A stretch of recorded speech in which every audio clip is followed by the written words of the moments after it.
Morning, everybody. It's another jumper day. Ed Not Ted's Guitar Disco. Nust, thanks for subs. Can I get a you name it, blam? You name it. Blah.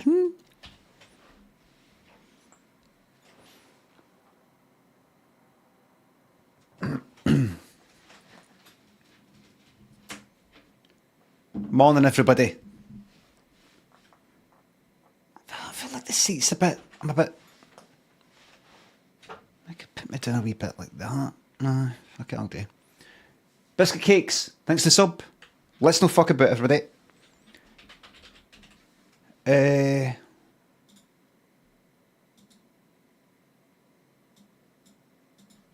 will be 4 subs in the top 10.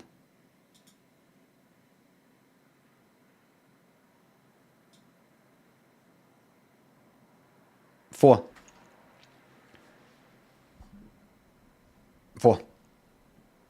Tempo, Shitehouse, Lash of Snow, Rad, thanks for subs.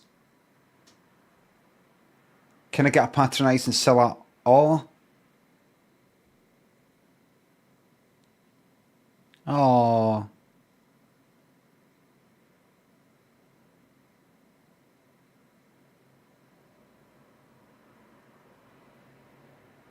I see it as a patronising Silla, yes.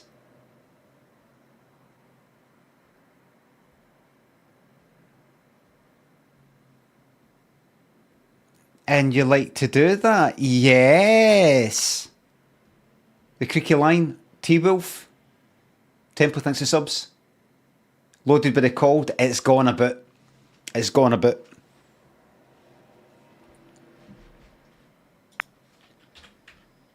Right, everybody, I'm going to fuck about. Lots to go on with the day. Lots to go on with.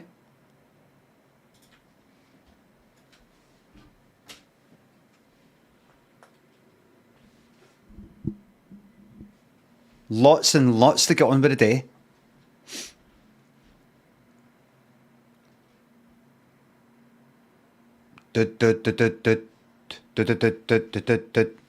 Subnautica, please. I'd be into that. I'd be into just doing Subnautica again and again. But I reached a point where remember, I've still got a game there. I've still got a fucking permadeath game there. It's just that it was getting a bit... Remember, see the first time... No, the very first time I played Subnautica, because I binned it after half an hour. But the first time I did that whole kind of playthrough, I did a lot of it sort of off stream, like a bit of grinding, you know, like getting all the what were they called? No lockers. What were they called? Kind of cupboard things.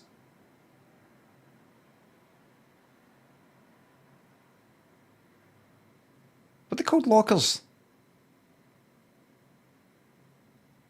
Does anybody couldn't know what I'm talking about? Nobody's... You know the things I put all this stuff in? Storage unit? I don't think it's called a storage unit. Was it? Maybe it was. The shelves, you know, the kind of... it's not really shelves, you don't really see the shelves, but... I don't think, but... storage locker, I did a lot of kind of making them and then putting like tons of titanium in that, tons of quartz in that, and tons of... I did quite a bit of that off stream. And I didn't, in this most recent playthrough, where I was, you know, kind of permadeath one, I didn't do any of that off stream, I don't think so. I think I got to a point where I thought, I'd have to do all that, and I can't be fucked in.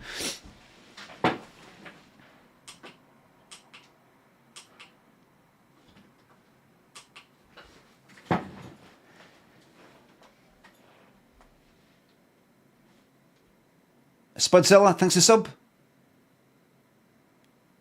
I was asked to thanks for the bits. Your dad, my dad who died a few months ago, I was asked though, your dad Jen rushes on all fours the same way that those killers last night were rattled to fucking all fours. Am I right, big man? No, because he died just a few months ago, mate.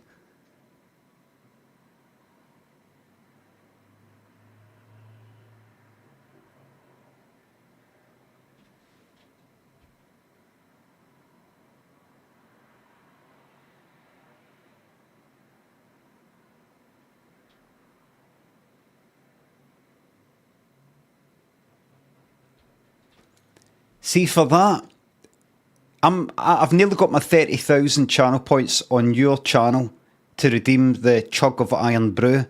See, for that, see when I finally redeem it, because I'm at 29.8 thousand. I deserve 2. Thank you very much. Darogbra, Jamie, thanks for subs. Still a blind episode where I caught as my journalist. I fucking played it on the fucking stream. Drobgra. You see, I sort of brought this on myself because somebody did the your dad wanks on all fours thing, said that about a year ago, and I was fucking pissing myself.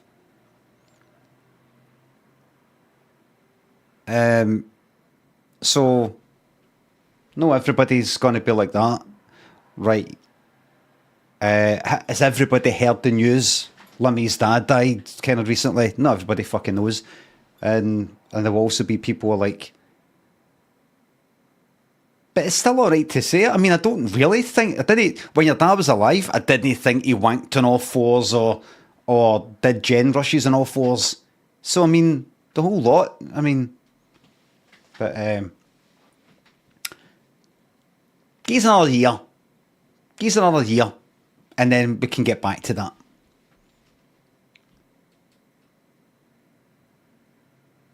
Marriage says, any further apology for being a horrible mod to Cater Cakes last night? Marriage, why? What did they do?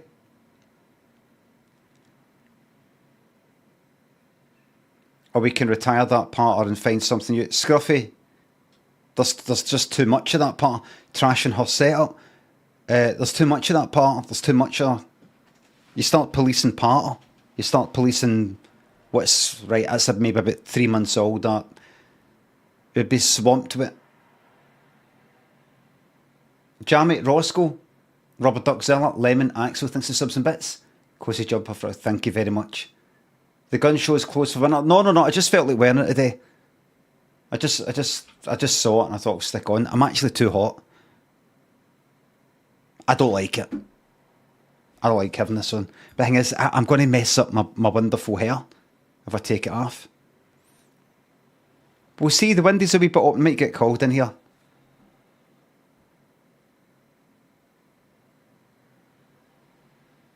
Hope you're doing well. Dozy, thanks to sub. I'm doing very well. Gives my bits back. No, you did it twice.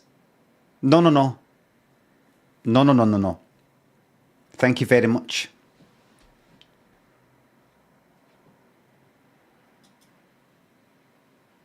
I was so fucking close to getting that Iron Brew redemption. So everybody, you'll be pleased to know that I did an adjustment so that it's no longer in here. See that? I can delete. Now it's on here. And see this piano bit here? First of all, you play it there, right? Like that. First of all, you play it there, up there. That, after 8 bars,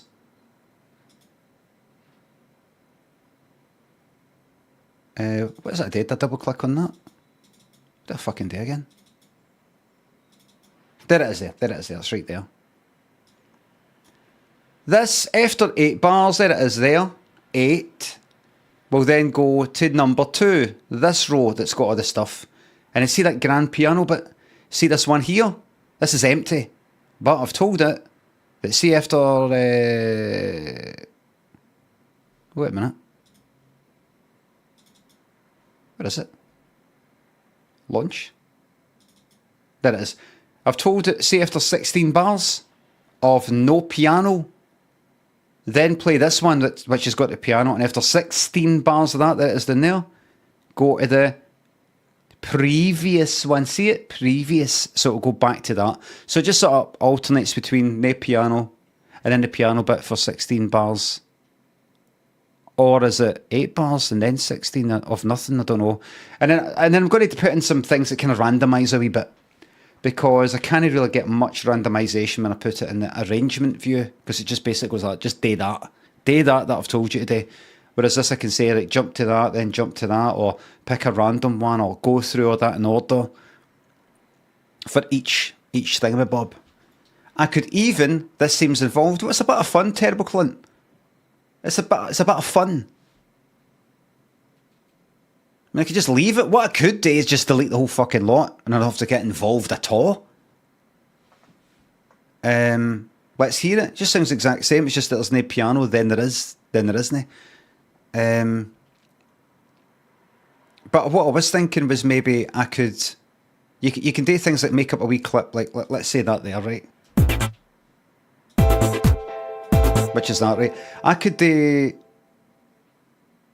one clip that's just got that chord that plays for just one beat, and then another clip that goes,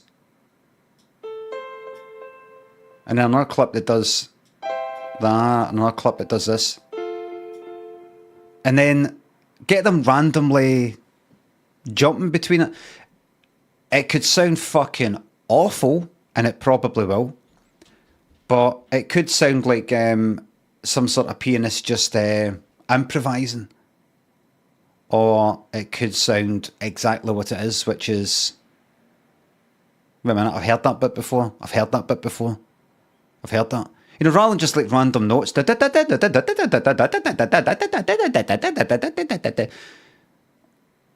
just chucking, I like it when it does that. I like it when it does this.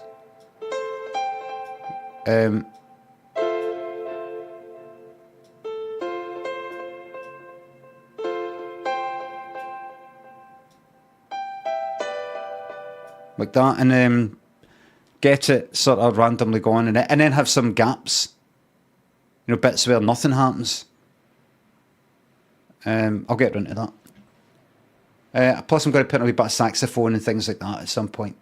Excuse me, just a second.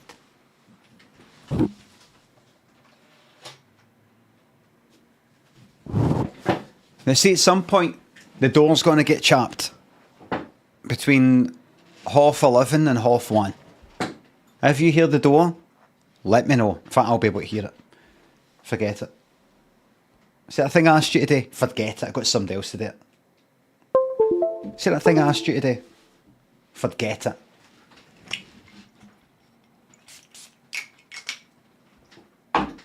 Thumb chop. Thanks to sub. Did I already say you look nice today? You didn't. Thank you very much. Axel Rifle, is that 4 times? 4 200 bits? You've said cozy jumper for a cozy stream? Or is that a bug?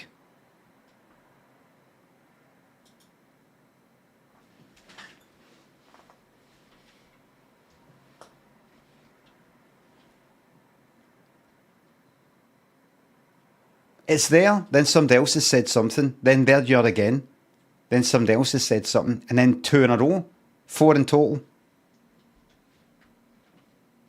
Just loves these. I'm careful with my bits. Doesn't answer the question. That's evasion. Yes, answer the question, Mr. Rifle. That's the judge. That's the judge getting involved.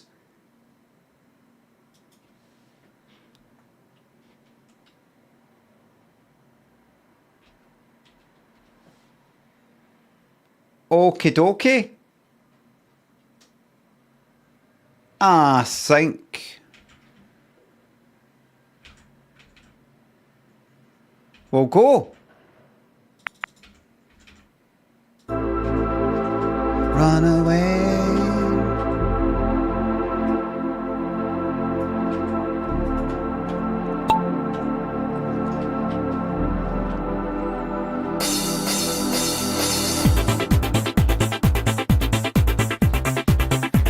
Run away. Or put in an 808 hats. Hope you don't mind. I don't know what it sounds like where you are.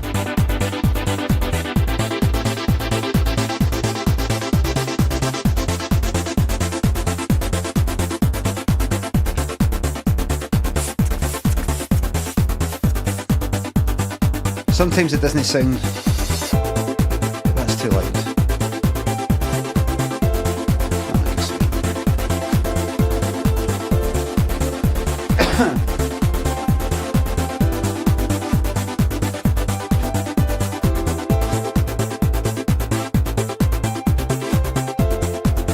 You can do it.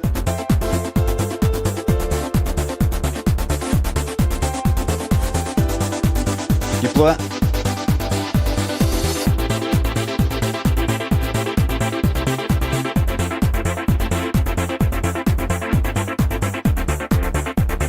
I don't have to touch a thing.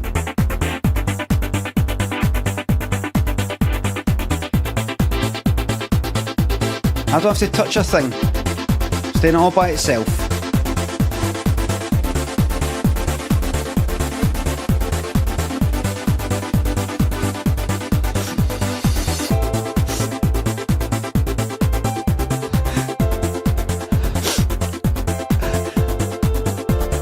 Thank you. Let's see. Hold on.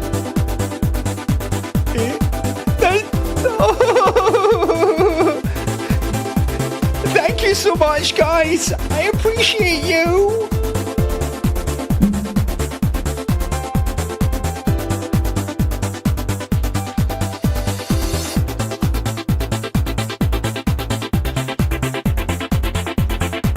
Four subs to the top 10. No, because I'm talking about exactly.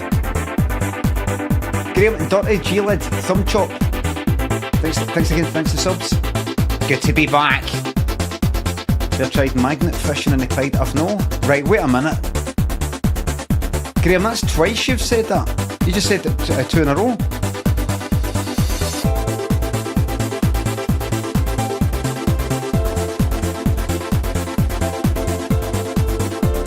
It's a bug. Aye, it's funny because it's only doing it for some people. So does that mean then the Axel Rifle, who I thought said it 4 times, only said it once, and I've read it out 4 times? That means they owe me. Man visits Texas. Man visits Texas.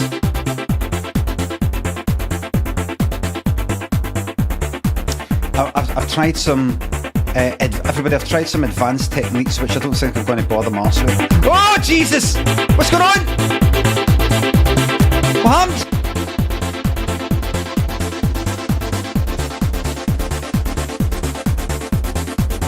I must have pressed a button. I was like, what was that? I didn't click on that.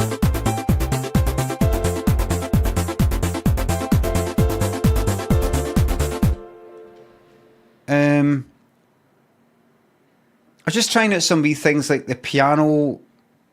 This is just for my own 1K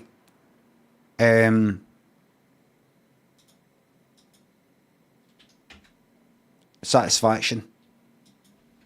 And that is, see the chords?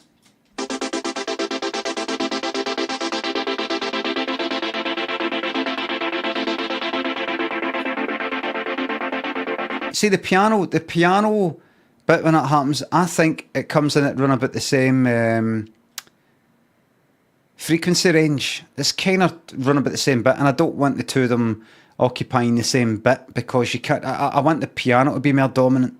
I want when the piano plays, it dips that, but I don't want it dipping the whole fucking thing. You know, I don't want it sidechaining the whole thing. I just kind of want it ducking just the frequency range that the piano takes up, or at least the bit of the piano that I want to be able to be heard. And so I looked it up and I thought, should I use multiband? That's one for the blooper reel. Multiband dynamics where you can go like that. See, just in that range, just dip that depending on the sound. But I wanted, there was something a wee bit more specific on, and I looked up this thing. Hold on, if I did that.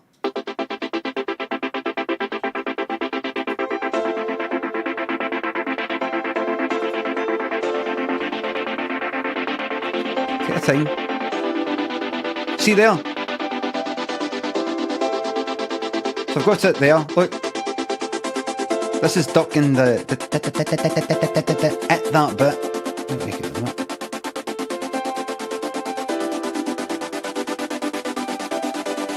You know, depending on that. Dynamic EQ. Sidechain dynamic EQ. Dynamic EQ. Sidechain dynamic EQ. Pretty much. And I've got it, there's something else I've got it with. I think I've got it. See the bass. Normally I put I just put a side chain on the bass, coming for the kick drum, and I decided to do something different. See that there? Look, that coming for the kick. I decided I want to keep the high bit. You know, the high frequencies of the bass. I want to keep that.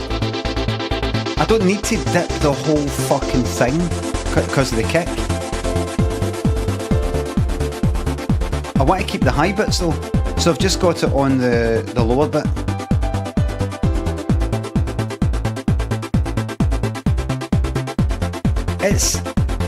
Do you know what it is? It's probably fucking imperceptible.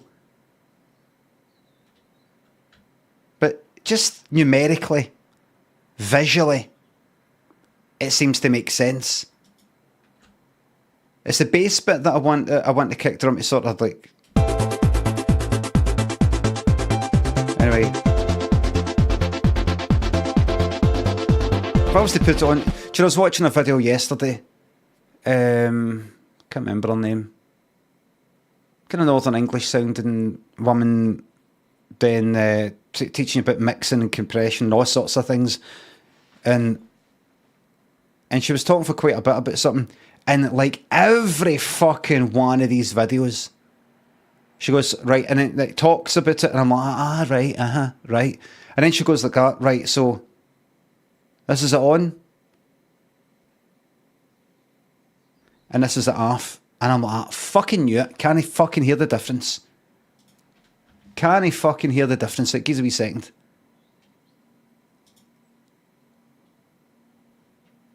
Who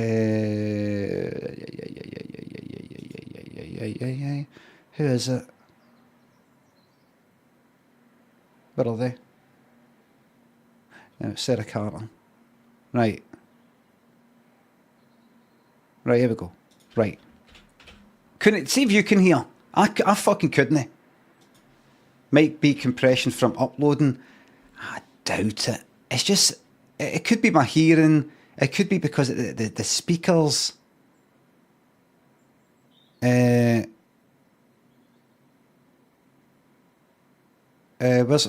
all the videos? Right, and what did I do? What was it this? I think it was this. Right. Today, I want to talk about mixed bus compression. Right. But I don't want to talk about setting one up exactly, but more about how to hear compression. I've got a few videos. How to hear compression, and I was like, aye, right. Teach me what I'm kind of listening for. When do I know it sounds good? Like, I know you don't want to get too much into all this. Because then you're, am I wanting somebody else to tell me what I'm fucking hearing and what I'm not hearing? But just sometimes, the thing is, my ears are a bit fucked. And I'm never actually going to be... on the channel that go deep into... a professional. Compression and what all the different parameters do and how they alter the shape. But I'm interested in just sort of heading in that direction just for the sake of a hobby. Shape of the sound and the tone I'm going to give you today, but it's really important, and it's the only way. I just want to hear what an expert thinks and what they do and what their process is, and when they think it's right or wrong, or you know what I mean. Way that you're ever going to learn how to hear compression, and that's to put the practice in. Now, there are a few terms bandied about when people talk about mixed bus compression and what it so I was listening for quite a bit, right? I've got to about... And the most popular word is glue, which is one of those subjective words. You think... See that? Hey. See hearing just somebody saying it's subjective. I'm like, right, good. I'm all right then. Nobody really knows. There's no... Can he... The reason for... Anyway, so... Press it out... Let's have a listen to this mix so you can get an idea. So she's using this, right? Now she had it off and then I'd had it on, right? Hold on. Switch it down. Right. It's now, get your best fucking headphones on, everybody. Right. Right, so this isn't electronic music or anything like that, right? But she's going to press this button here, and she's going to show you the difference between before and after. And she did say it's very subtle. Very subtle. I'll turn it up a bit. Right, so it's off, then it'll look all kind of zoomed in, and then it'll light up. Right? Get ready.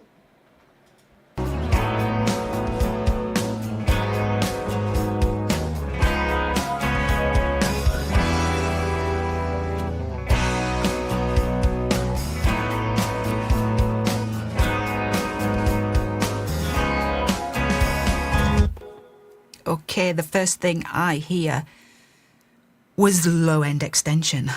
The way that this compressor was could because the headphones, the earphones during that section, I really liked what it was adding, and that was that chest thumping punch. Maybe that's low it. End to the kick. I've not got the headphones for it. That's always something I listen for and love to hear in my mixes. So that's a. She's Senna Carter, and I will be watching that. Like this. Hello there. This is Welcome the sort to of the thing. channel. Welcome to the video. This is the thing I'll be watching. Now I tend to dynamic EQ versus multiband compressor. A lot of the.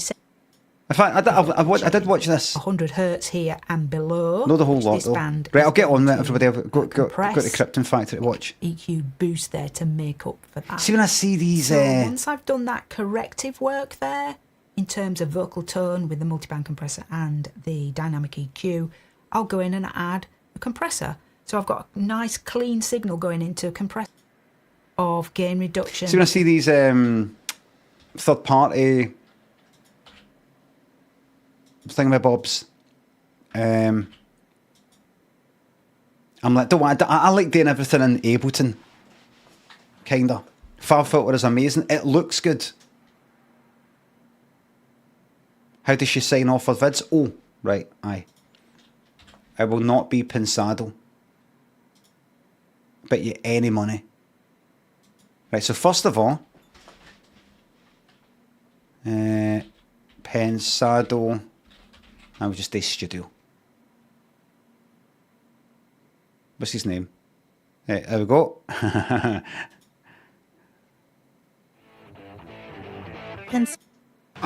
Once again, folks, time for our weekly That's audio his name. meetup. Really hope you are well. Make yourself have a great week. What's his name again? Boozy, Doctor, Plimp, C. Stewart. Graham thinks the subs and bits. Did I pay you twice? I don't know. I don't think so. Have you seen the curse yet? I've no. Don't tell me it's shite. Thank you very much. Gladulate Ekida, and the original Ekida is here on Twitch as a 13-year-old VOD. 13 years old, probably coming up for 14. Pensado. No, I fucking know. What's his first name? So I can get Dave, there it is, down the bottom. Dave Pensado. Mix.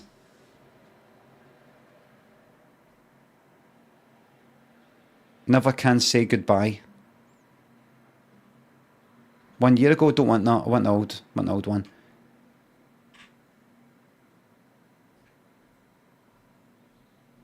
Where's the one? Right, that's a good one. I think this is the one. Maybe that, and maybe that. And maybe that. Oh shit, I think that's the one I've actually just... Right, here we go.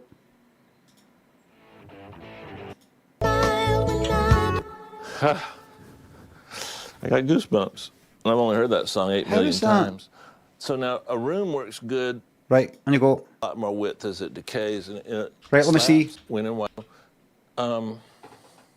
And please, guys, you know I care about you. And if you copy what I'm saying, I remember watching that's this. Cool.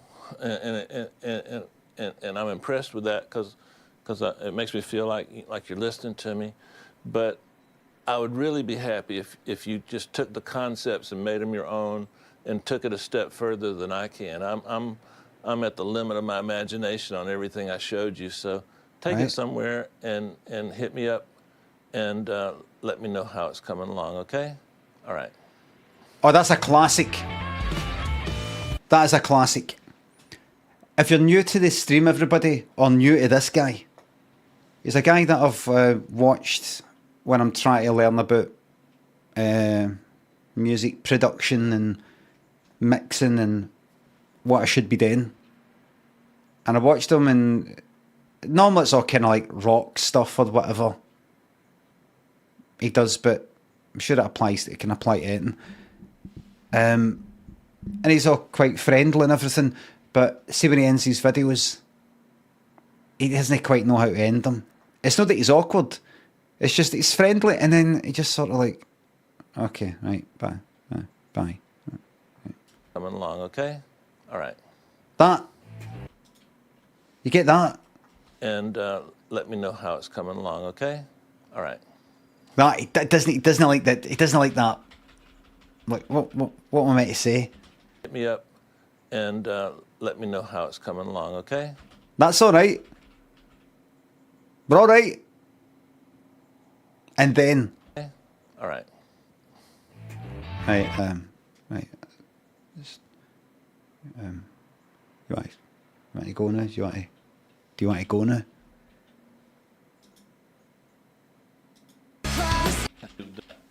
See you next week.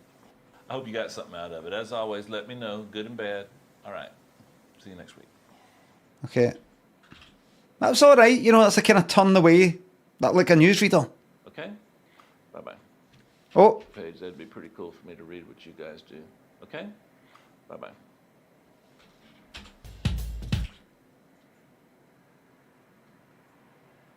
it's got a few left. Oh, That's when Jason mentioned it on the show. Okay?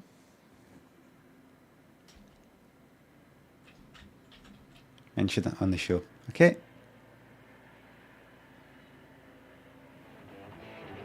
Pensato's Place is brought to you by Vintage King. Born to not say goodbye. Aye.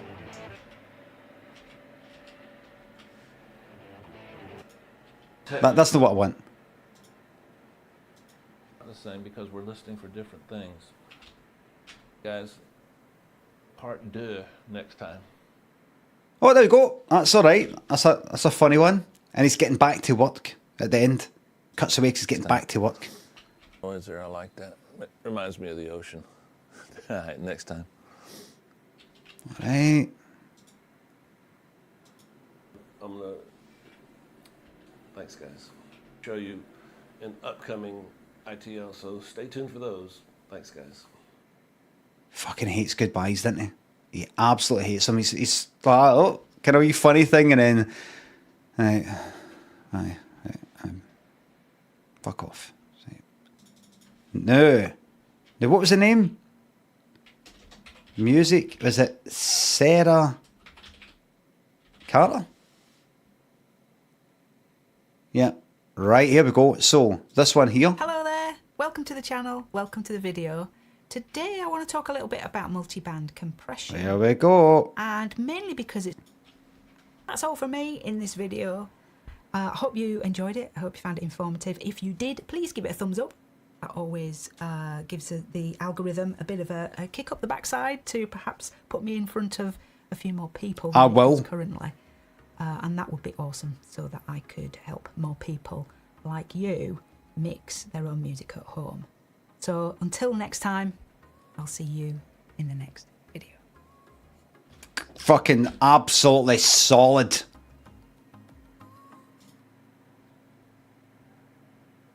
Solid. One more.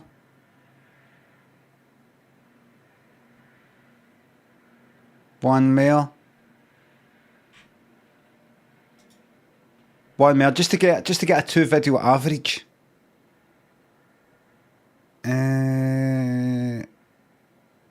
Mixing straight spectrum, compressing snare. This is gain staging. Right, let me see that. Gain staging is a hot topic in music production, such that to the beginner it can get confusing fast. Any place you have the opportunity to change the gain Link in the chat. is the Hold gain on. stage. There is the power for you to ruin your mix. So in this video, I'm going to show you There she is. the first In the instance chat. of gain staging takes place. And that it might be sooner. Right, what's gain staging? First glance at the waveforms is when you make your first important mixing decision. Right, As right, with let's all see. mixing, Let's see how the to video ends. exactly the best or recommended level. It just wastes time. Go with your gut and don't overthink the process of gain staging. Yes, it's important in staging. Go with your gut and don't overthink the process of gain staging. Blooper reel. That's one for the blooper reel. If you want to grab the tracks I've used in this video, there's a link in the description to have a go mixing them for yourself. After that, grab my guide listing 9 habits that if you adopt will ensure you turn out more consistent mixers in half the time. That's all from me, and I'll see you in the next video. Aye. Textbook. Textbook stuff. Nero, Red Candy, Mig, Caleb, Boozy, Doctor, thanks for subs. Thanks again. Getting anything nice for Christmas? I don't know. Intelligent, thanks for the raid. You've joined us just in time for the improv story, which is Pensado is more relatable to a loser like me. Pensado isn't a loser. I think he's actually a big shot.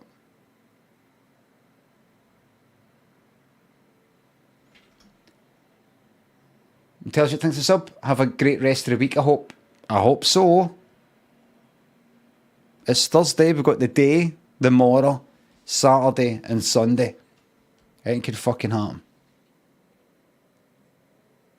What was the I feel too hot with this fucking jumper on.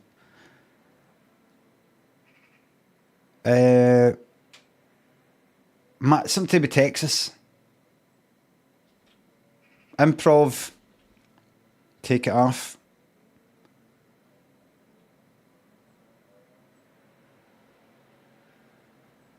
Man visits Texas. Man visits Texas. I think we'll do a wee twist with this. Let's do a funny face.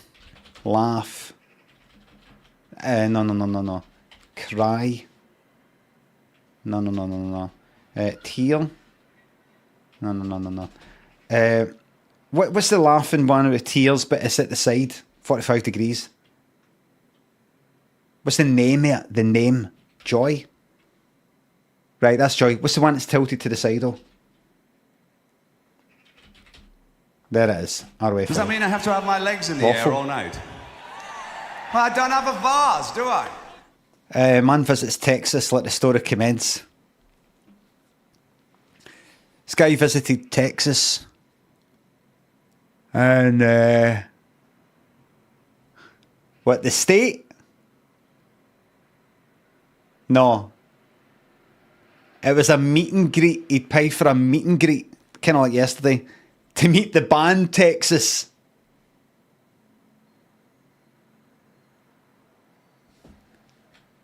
The end. That's a true story. I don't know, because that probably happened. There's probably meet and greets. Let's see. 10 out of 10, thank you very much. Texas band meet and greet. Any meet and greets? Meet and greet?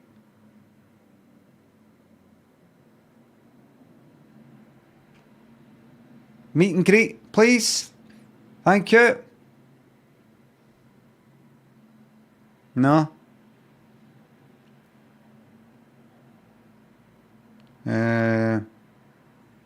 Oh well.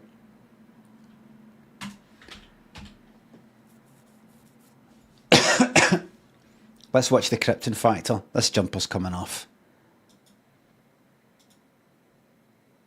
No, I can't do it. I can't stream with this on. It's too hot.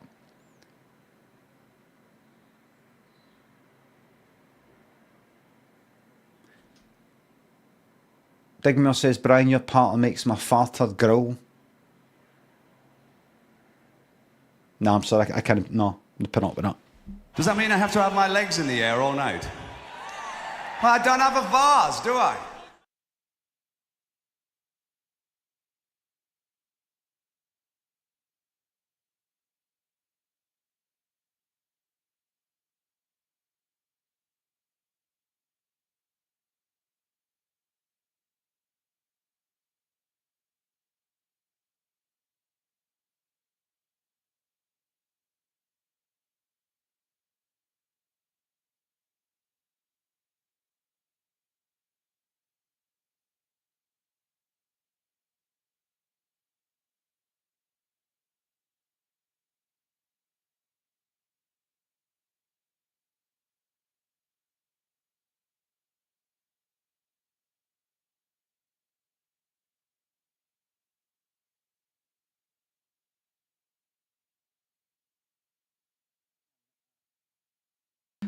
Full Nike wanker.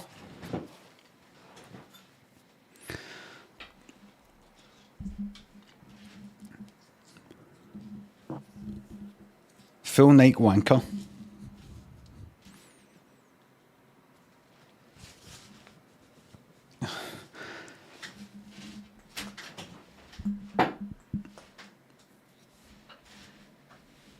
Still pronouncing it wrong. Don't care. Okay. I'll get that.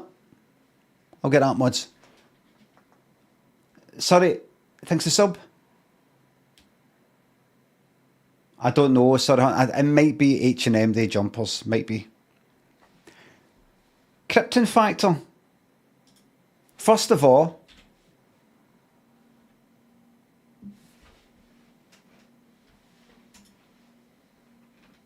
Francesca Scorsese on what it's like to direct her famous father on her viral TikTok. So I say to him, we're going to do this, and he does it. Is it something like that? Is it something along the lines of that? What age is she? 23? What age is he? 80?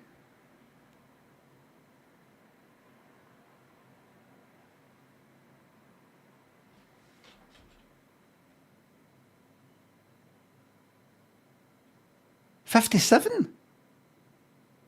I mean, obviously, technically, it's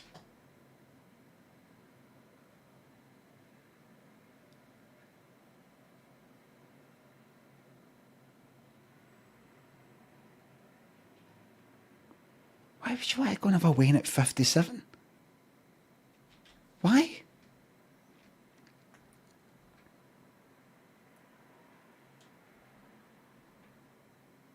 No, I mean, look. That's why. Family. That's why. Look. It's just that, you know, one look, you got, oh, this is a granddaughter. It's obviously a granddaughter.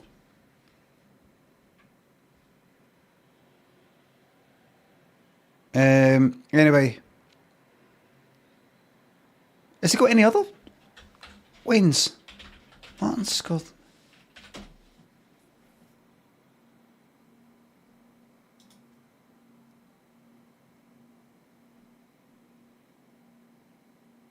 Three wins.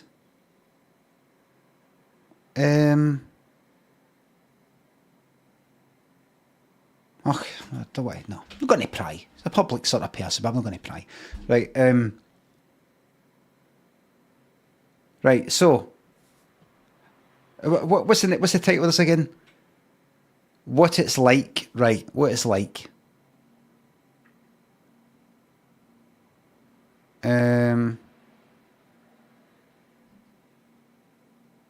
Okay, if you can just hurry up, please. What's it like? He was in the middle of work, and I was like, do this stupid video, me.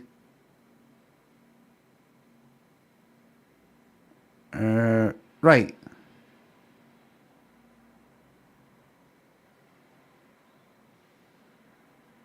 It's a fucking non-article. It's a non-article. What it's like to direct her famous father on a viral TikTok. I fucking record a video on TikTok and put it on a TikTok. That's what it's like. And she's his daughter, so it's just all kind of a laugh. It's not like, oh, what was it like, you know, meeting him, you know, as a fan? Did you expect him to be quite a serious person, or, you know, it's not that.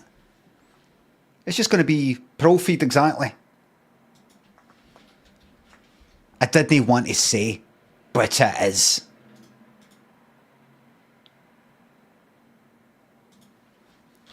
RNG thinks of the bits. Gordon Ramsay's wife had a baby last week. He's 57 also. It's a guy that's no great feet. I mean, it is for me because my sperm's like me, lazy. But everything still works. It's just as brick hard as when I first had it. Had one. It's not like it's got softer there the years. Brick hard.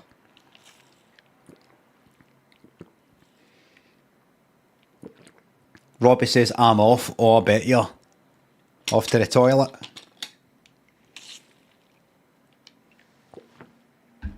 So everybody just calm down, right?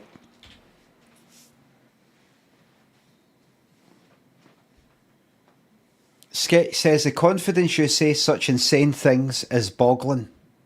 Sketch? What would I say?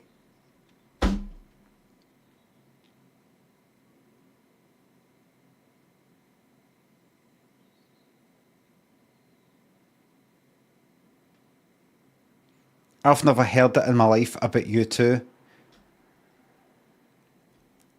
See that bit at the beginning? See that? What I do when I play these games is, see, sometimes I go like that. Let me try and think. And then I listen to another second and I go, what is that? What is that? Fuck. What is that? And then I play the whole lot of it and I see the name of the song. I have never fucking heard that song before. So it's almost like a fun alternative type of correct answer. It's a wee bit of fun. See, if I right at the start just guess, I've never actually even heard this. I bet I'm going to guess that I've never even heard this song ever. I'm not going to waste my time on it. And I'm right. It's a fun sort of, it's like winning in a fun sort of way. You see the beginning there when I just heard tick, tick. All I heard was tick, tick, tick, tick. I thought, do I know any songs that start like that? Can't I think of any? I'm gonna guess that I have never ever heard this song ever. And I was wrong.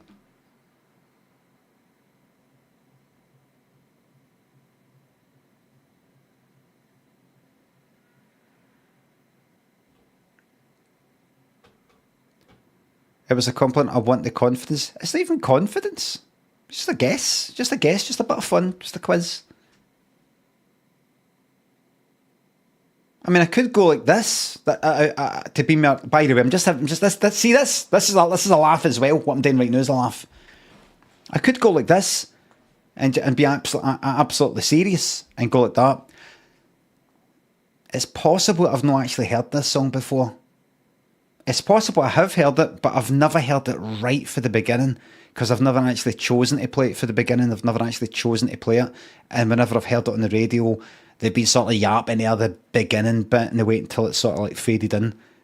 But I can't really say for certain. I'm not going to say that. Doesn't it fun? So I prefer to go like that. I have never heard this song. Everybody, I'm breaking apart the science of comedy. RMG says, saw Jamone live last week. Have you seen much his stand-up? Love his delivery. We're not talking about that. We're talking about guessing music.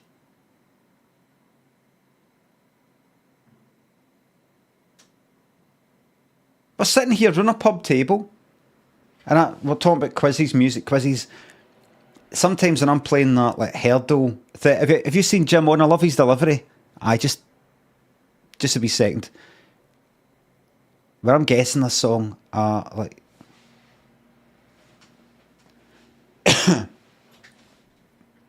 Can I talk about Jamon yet? Can I? Well, it just gives a wee minute to kind of reset, exit that conversation, and then change my mind into talking about that. I think I've met him.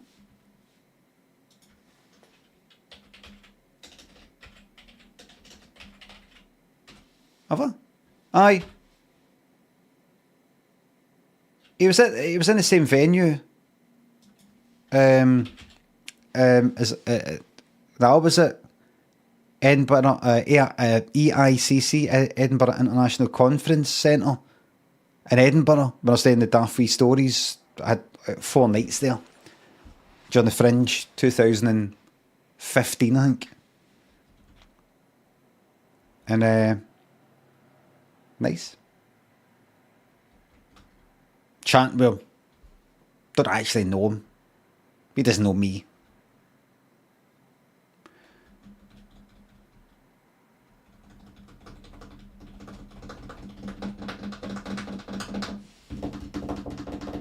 When you're getting back into stand-up, right? That's enough, RMG. Fucking sit down. Sorry, thanks for the bits. Sorry about that.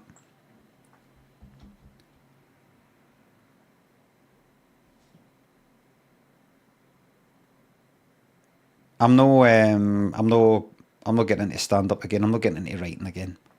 Never say never and all that, but fuck it, never. I can always go like that. I've changed my mind. Never doing it. Nothing. It's too. All I did the live stuff because of the book stuff, and because I was doing the book stuff. Then I did the let me show live thing, because I thought, well, I'm going to be getting back into doing live stuff with the book thing, so I may as well do that as well. But all the kind of preparing for it and hoping it goes well, it doesn't utterly stress me out or anything, but it's just something I could do with it. I'm not interested in any telly things. I don't want to be in anything. I don't want to do anything for myself. I kind of got a kind of almost sort of retirement thing in my head. This though, I want to be doing this. I don't want to podcast. Not interested in podcast. No. I think I was asked to do being Richard Herring's thing. He's maybe coming to Glasgow, or it was another one in London, I think. Might have been Glasgow again. I said no. I'm just like doing fuck all. I say fuck all. I found what I really. I've found that I can actually, thanks to you guys, actually earn a living being here, and this is perfect for me. I get to, this is what I was doing when I was doing like Limmy's Homemade Show, and going all the way back to Limmy Show, like when I was going to film the first series. There's a VOD, I think there's a VOD here on Twitch of when it used to be Justin TV, and me going like that. Well, the more I start filming Limmy Show, so I always like streaming, I always like talking a lot of shit, whether I was doing the telly stuff or no. Surely you'll get bored streaming. Been doing it for 13 fucking years now. 14 years. I've been doing it Monday to Friday for pretty much 5 years now. No bored yet. I mean, there has been times that I've went like that. Stop picking your fucking wart. These other warts I think are on the way out. The ones on the right horn. This one's fucking persistent. Is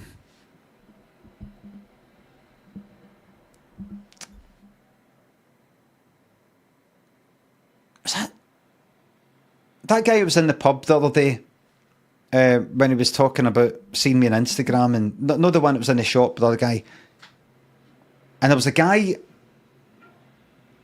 when I was actually in the shop a week ago.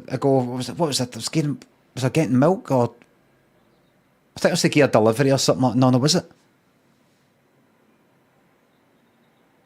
It was to deliver something. It was to send something away. You know, certain shops you can. No, it wasn't. I think it was in for milk or something.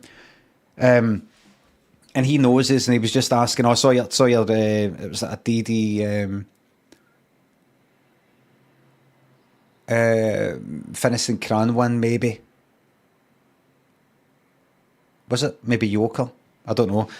But he says, so what you doing now? You got any telly lined up? And I'm anytime I talk to somebody about that, I always feel like it's like they're always talking as if any telly stuff. No. You're going to try and get back on the telly? Is that kind of thing? Rather than, they're never like that. I know you're doing streaming and all that, and I know you're really into that, but it'd be good to see you back in the telly doing sketches. They kind of talk, and I don't think it's just my imagination. I don't think I've got some sort of fucking complex, but they kind of talk as if that's the aim. The aim is to get on the telly, and if you're not on the telly, then something's went wrong. When this to me is it's almost like the fucking telly was to help me for this.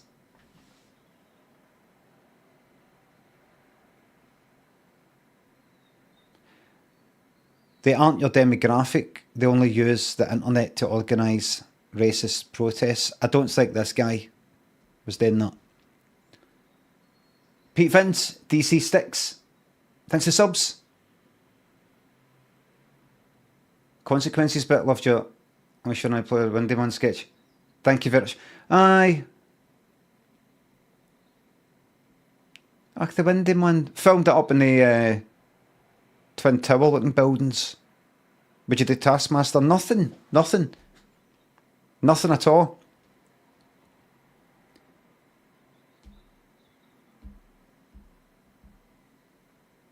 Nothing at all.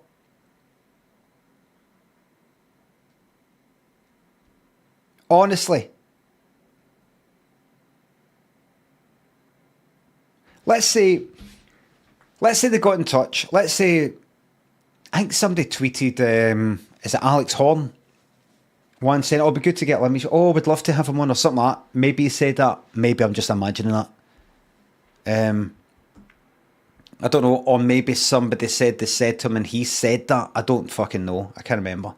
Is it Alex Horn? Am I getting mixed up? When Fern tweeted about it. Aye, Fern Brady. Maybe. I thought, here's what would happen, right? So let's say I said to my agent, could you contact that lot and see if they would ever be interested in having me on? Right? Then they get back in touch and say, they've said yes. And then,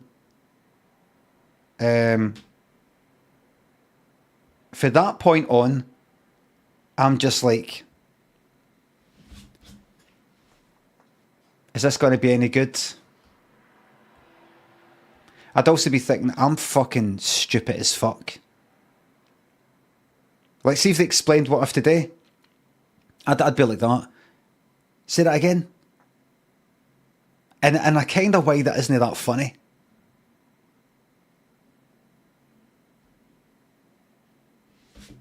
That's exactly what we want. Like, what's that?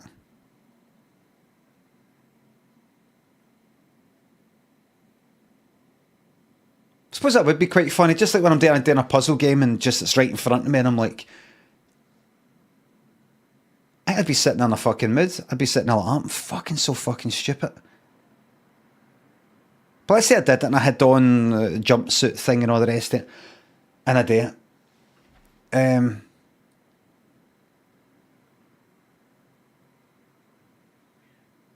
I could just imagine, what if I'm on an episode where there's this other comedian or whatever and I know they're a fucking dick. And I'm like, oh, just don't want to be there. See, like on sitting on the stage, when the bit they're all sitting on the stage and they're talking about it. So, what were you thinking? What were you thinking? I think I'd be thinking, I've got to say something funny here. I've got to be funny.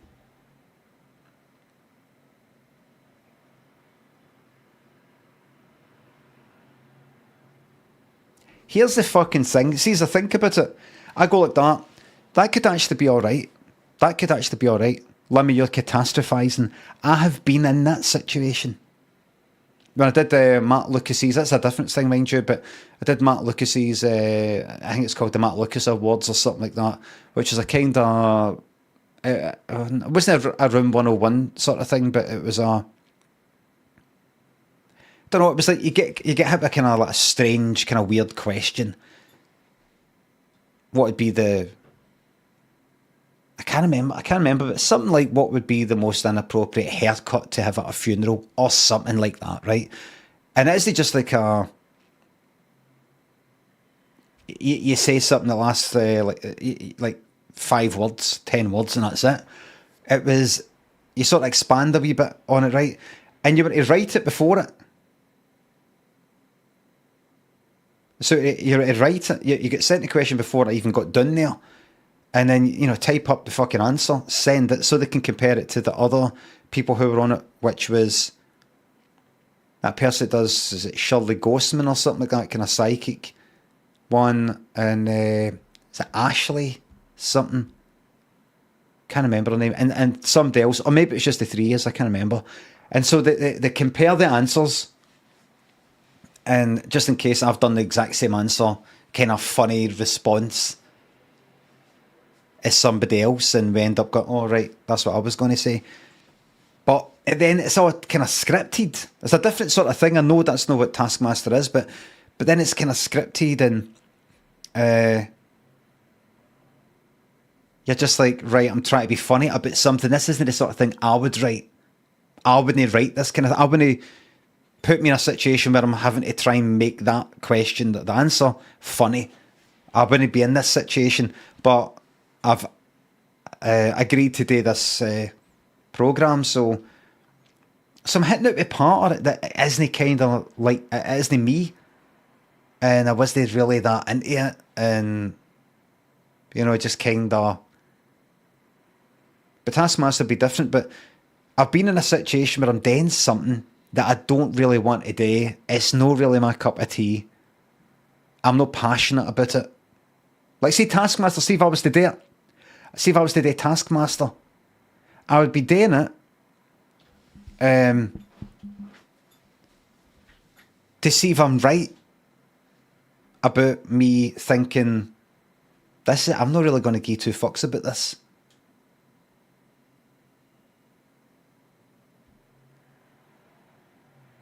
See, hoping it's going to be good. It'd probably be alright. See, no matter what, you go down, you meet, hiya, alright, right away I'd be like that, that's right, everything's fucking hunky-dory, nice people everywhere, everybody's all magic, and all the people behind the scenes, and it's all good, and there's, you know, fucking food and drink, and chatting, and there's a bit of laugh, and you wear that, and there's that other comedian or other whatever, and and everybody's actually alright, and it's a wee buzzer, they're singing, I've seen them. It would all be fine. I did the task and it'd be alright. It would be all right. It'd be all right doing it. It'd be all right getting there, doing it. And then the live thing after it, after it's all done, I'm sure it would be all right. But I'm fucking telling you right now, I'm quite fucking content sitting here for 4 hours in the morning, having my lunch, watching the telly or something like that until Daniel comes back from school, kicking about with him. Lynn comes back, kicking about with him, watching a bit of telly, jumping on the computer for a bit of this and that, watching a bit of telly, go for a walk, go to my bed.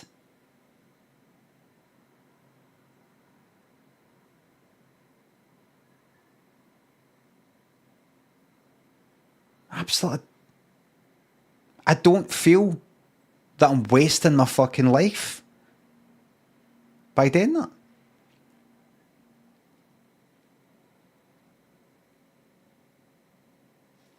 Do you know what I mean? It's absolute hunky-dory. I don't have any kind of feeling of... Here's the sort of feelings I do have. I would like to go to New York and just have a wander about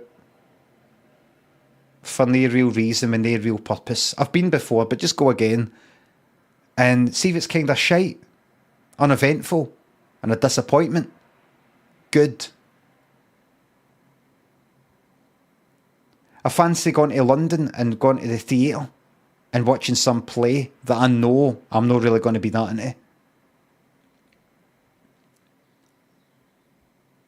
I'm actually passionate about that.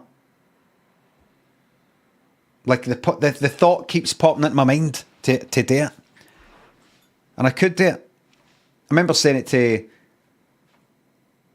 Lynn, saying about, just go, just sit there myself. She says, yourself? But you talk about like without me and Daniel. I mean, I just kind of, sort of loner, sort of, fuck off for like a day and do that. And she's like, that just fucking sums you up. I was like, oh, fuck, what have I said? What have I said?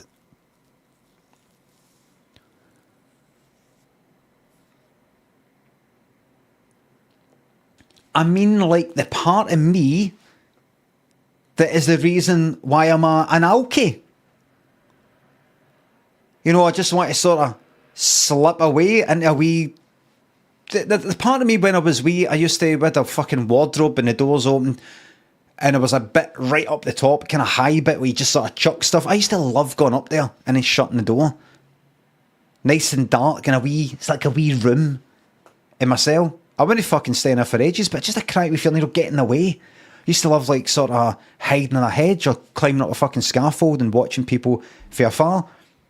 I've always been a fucking a loner. Regardless of having a family or having...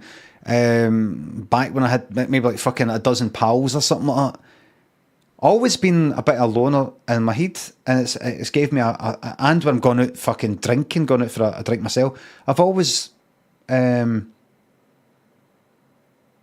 liked that. I've liked not having to do getting to do my own thing completely and change my mind, have plans to do something and then go like that. Nah, I just changed the plans without anybody going like that. But I thought we were doing that. Or better waste of time that we've come this far and then we're just, just being able to just on a whim change without any other humans. Whether it's work-related, family, pals or anything like that. Feeling a bit kind of disappointed or, no obligations. And doing things that I know to be shite. But I get a thrill out of it. Like going on a short cruise that I know is going to be boring as fuck.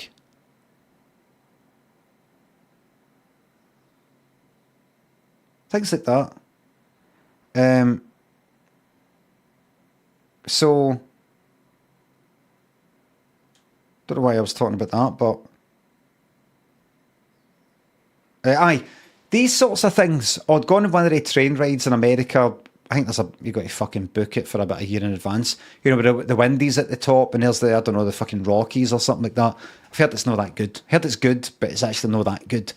I want to go in that. I want to go to one of these wee fucking towns in America. They've got nothing there. I want to go to Cheddar's.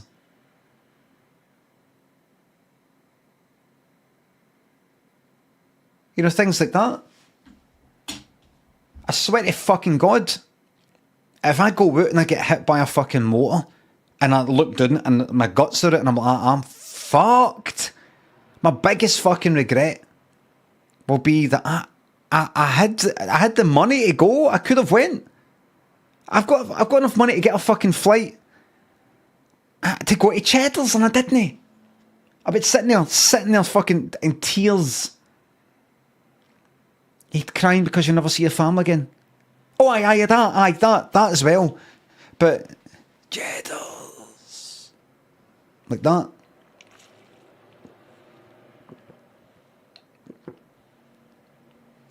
His last word was Cheddar's. What do you think he meant? Must have been cheesy. It must have loved cheese or something. Wanted to eat. The mind, when it senses death, it's sort of clinging on to whatever it will get energy in life, like food. Might be something like that. Cheddar's. Maybe he's craving food. That's what it probably was. You like cheese. Did he ever eat any cheddar? He did, he put it in omelette. That's what it'll be. He was just thinking, but having I could do an omelette right now. Right. If I said Cheddar's, kind of. See, they thoughts, even if I never get round to doing it, they're things that pop into my fucking mind. A bit like the first time I cycled to North Queensferry, the fourth bridge, in Queensferry. One night, about 10 years ago, or longer, I thought, see the Mora? You know what I'm going to fucking do? And I've never cycled this far before. I'd never cycled that far before. I'm going to fucking cycle to North Queensferry. I'm going to cycle to that bridge. That fucking bridge. And I'm going to go Erdy Road Bridge to North Queensferry. And then I'm going to get the train back across the fourth bridge, which I've never done before. And I did it. I woke up the next day. I went away for a fucking big, long, day-long cycle. And I cycled for 50 fucking miles on a hybrid in my denims. That, you get that passion. It does something. And see these things like Taskmaster and things like that, or podcasts, or interviews, or being on any kind of teleprogram, or writing something, a book, a sitcom, another sketch thing, or sketches for somebody else, or if Charlie Brooker was to get in touch and say, right, do you want another crack at it? Have you got any ideas in the last fucking whatever that long it was? Do you want the Rambo one? No. None of that excites me. None of it. None of it. See, one thing I can't stand, it's doing something that I'm hoping that somebody else, is that good enough? Is that alright? Would this be good? I can't be fucked with that emotion anymore. And I know you could say, I know, but see if you're to rid yourself of that, if you're to think about that much, that would open up a whole world of possibilities where you're just go like that. It'll be fine. It'll be fine. It's just like getting a train down to London like you said you want to do, but you get to go on a wee programme. See it as nothing. Don't see it as a big deal, and then I don't think it's going to be as good as everybody's. Oh, that's brilliant on Tasman. That's brilliant. just don't think about it. Just see it as a wee trip, and you're getting today a wee activity. That's it. I think it would be all right. It'd be all right. But I'm all right here. I'm not like that. Oh, I'd fucking love to be on that. I'd love to be on that. Oh, how good would it be to have written a Black Mirror episode? How good would it be to be on Taskmaster? Right, I know you've had a bash at sitcoms before, but imagine, like, you sat down, I mean, you watched The Taking of Pelham 1, 2, 3, and you really liked the writing in that, and it really inspired me, and it did, all the dialogue, all the wee things that people are saying, I was like, see that, I love that, I love the way that's written. Why don't you sit down and see if you can write? It doesn't even necessarily have to be a fucking sitcom. Anything. How good would that be if you wrote something and people liked it and they received the script and went, this is really, really good. Really good. And people are like biting your horn off to get it. And they go, do you want to direct it? And I go, you know what? No, somebody else can do it. I can't be fucked with that. I've just written it and that's it. And I'll get the money for that. And I get to see it happen without all the rest of it. Don't want to be in it or anything. How good would that be? Imagine you won a BAFTA or two. A real one this time.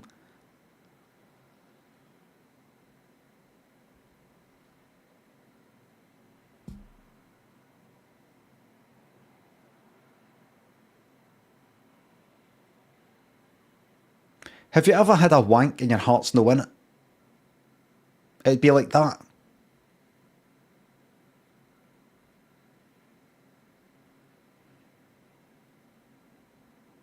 You're just sort of halfway through.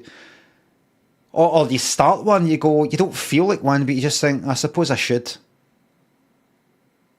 You're no into it.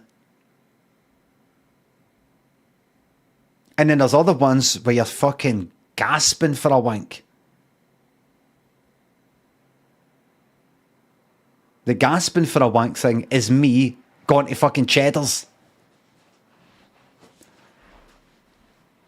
Buslow, thanks for the bits.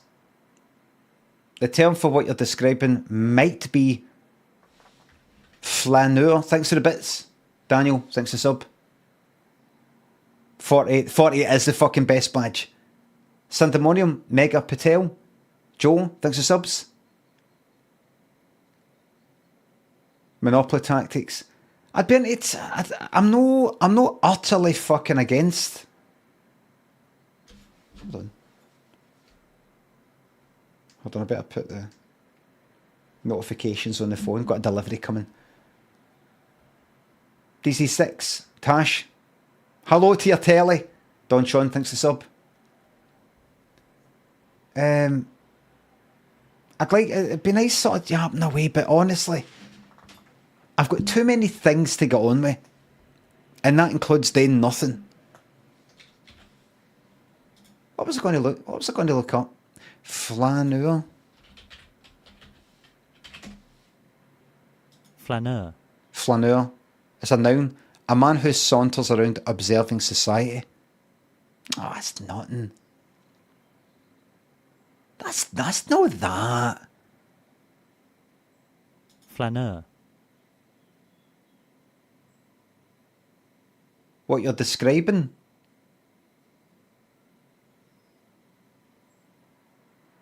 I think it's I don't saunter around observing society. I'm in the house and then I go for a walk and I might go to a restaurant or go to the shops. And then at the weekend I go out with Lynn and Daniel. Or I might go out during the week. I don't know. You can't just go like that. You can't just find some word that you've recently discovered and then go,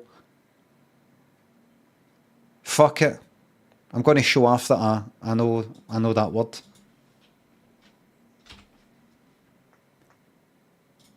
Flamberge.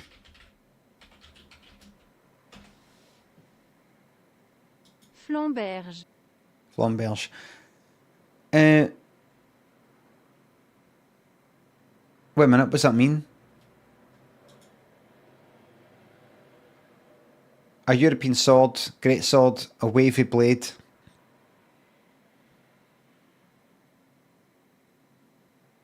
A flame-bladed sword.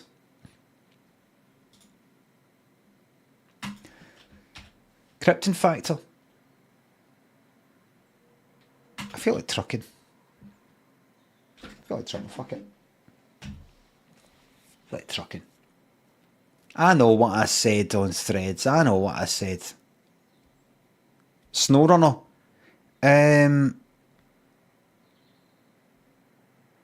SnowRunner got a lot of free. It's got a DLC. I can't be fucked right now. I really like SnowRunner and MudRunner. A new game. Nah. It said loads of updates. No, it can't be fucked. Can't be fucked. The old Disney take me. Train sim? Nah. Nah. I'm happy just talking a lot of shite.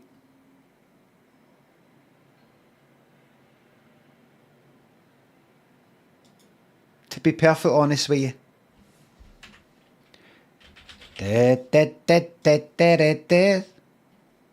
Oh, wait a minute. Let me see. So what are these games? Game of the year. Is this it? Here's this the big one.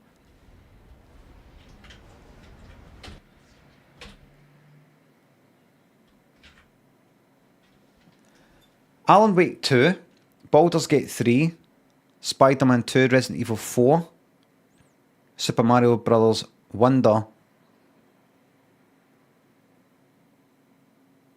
and Legend of Zelda, Tears of the Kingdom. I really don't like how the Legend of Zelda, Tears of the Kingdom looks. These Legend of Zelda games, the kind of green look to them all.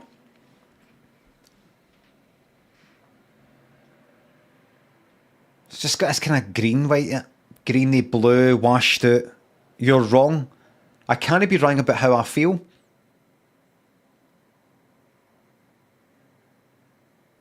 I don't like it. So they like it, right?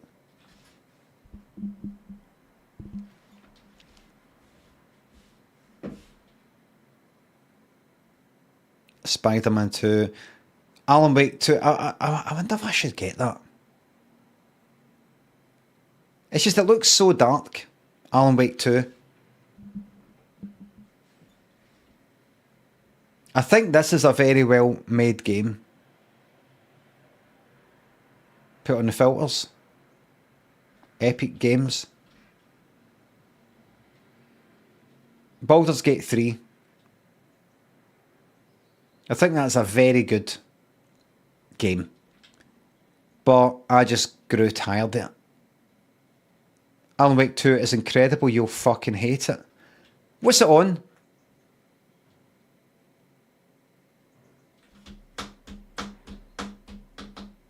Epic.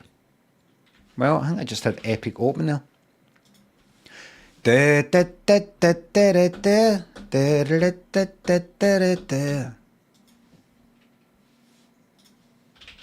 Alan Wake 2. Only for ages 18 and over. 40 fucking quid. Oh, it looks so dark. I know you can't see it, but should I get it?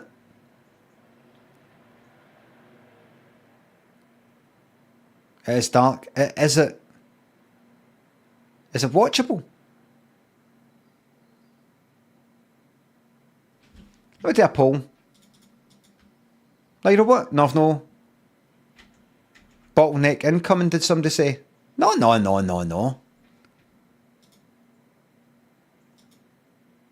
don't know. I'm looking at it right now. I think it'll be boring as fuck. How quickly?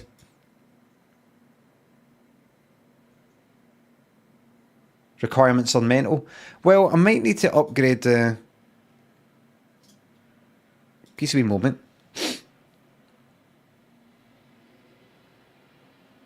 Do some sort of driver shite. I don't want to do that while the stream's on.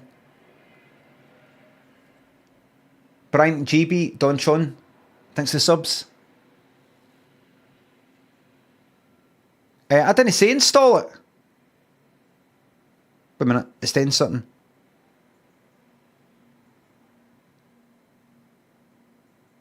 Updating, what are you updating? Updating NVIDIA GeForce Experience, but not the drivers. Realmen update graphic drivers while streaming. Right, I'll right, close that. I'm not interested in that. Drivers. It's just talking about Modern Warfare 3. Right, so it's no. So it should be fine. You know, sometimes they do it and they go, it'll be fine. It'll be fine. Alan Wake 2. Let me have one wee look. One extra look. I just think it all looks dark as fuck.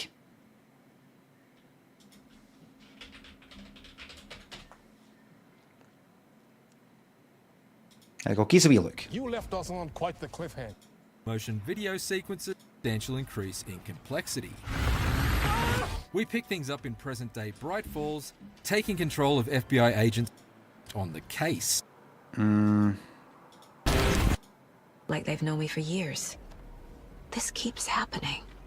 I don't know. Slice of the Big Apple is a haunting otherworld that I found consistently compelling. Yous don't want to fucking see that. To explore. Alan stays in unlocking each new area to examine. I mean, whole hang torch. From Alan's own Alex Casey crime novel story, but he also appears as himself in a peculiar late-night talk show that Alan is a recurring guest on. Enemies are once again literal shadows of their former selves, and the most efficient way to the dodge button feels snappier and allowed me to more reliably duck under pipes or by that I could never out though, because it's likely the whole to be thing is torch waiting to ambush you from plain sight. Saga's upgrades are Cauldron Lake, washed away by the torrent of this is something. And eerie full motion video. Oh, I thought she was in it or something. 2022's.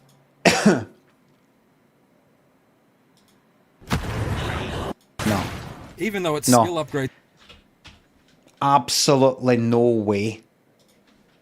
Is there anything else for that though? What if psychedelics, hallucinations are just a side effect? Some neuroscientists now believe that the drug's mental health benefits don't come from tripping. Right. Hold on. Game of the year. Not playing that. Played that. That's PlayStation, is it? Resident Evil 4, not it. That could be a wee laugh, but I'm not going to plug in the fucking Switch and do all that shit. Forget it. Forget it. Never disagreed with Limmy's take more. That guy, what's my take? What take?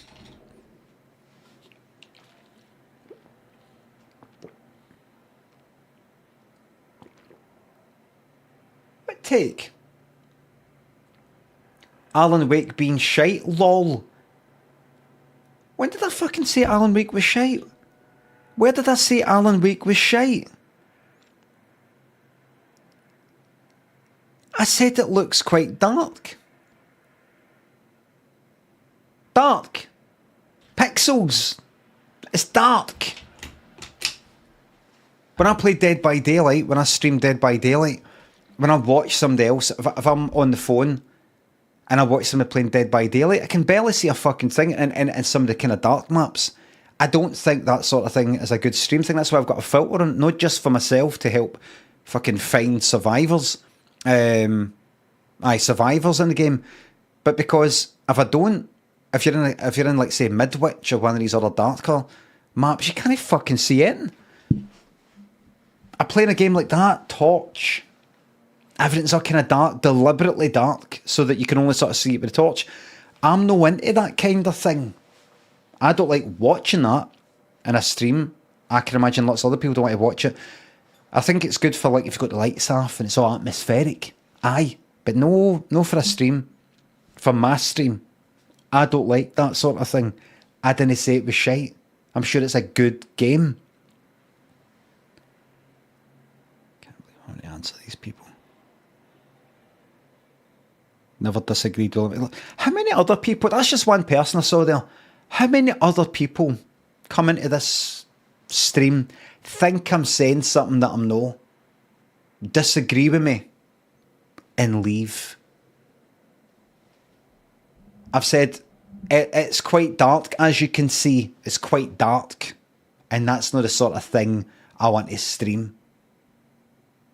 Lemmy said Alan Wake is shite. Lemmy said Alan Wake is shite. But why do you think it's shite? I think I played a bit of the first one, and I thought, oh, this seems like it's right up my street. I'm sure I would like it, but it's just no, just visually. Visually, it's just too dark. Cara, can't you know? Bright Fire, Underwhelming Orgasm, Gaz, Brian, GB, thanks for subs. Resident Evil 4 remake, I go, I'm no into I liked that Resident Evil 1 remake, because I'd never played the original. The second one, I think I got a wee bit kind of fed up.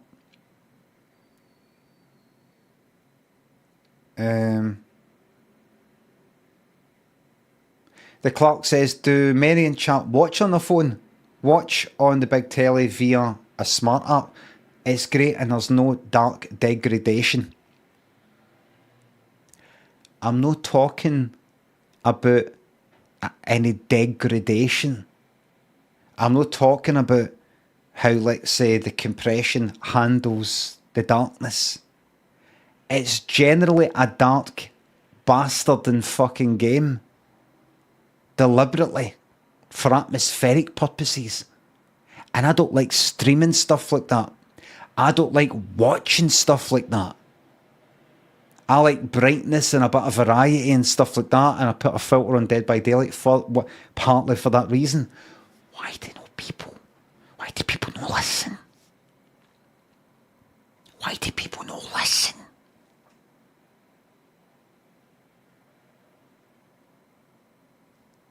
Calm down, Warty. What was I going to say? I was going to say something. What was I saying before I got rudely interrupted?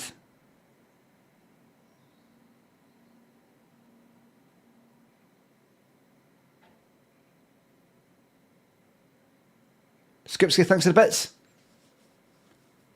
Skipsky, just want to make sure, are we still mates? Absolutely. Krypton Factor.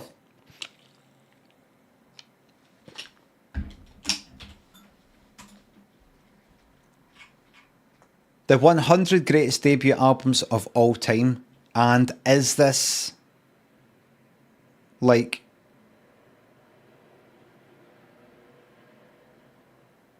is there like a number one? Is number one the best? It will be, won't it? Because you don't start at 100. Right, fuck it, let's get it out of the way. Let's go straight to the end.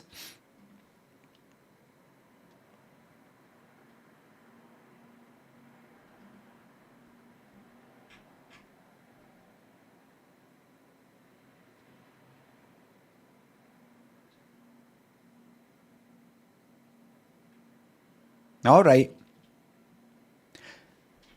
Not just the greatest debut album of all time, it's the birth of rock and roll as we know it. Without these songs, there's no Elvis, no Beatles, the Rolling Stones, the Elton John. There's no one. When a scrawny, flamboyant pianist,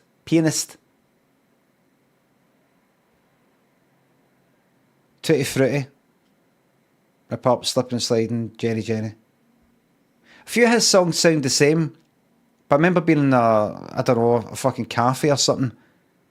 And Daniel, very, very proud of his music knowledge, I said, that sounds like Little Richard. I was like, it does, but I think,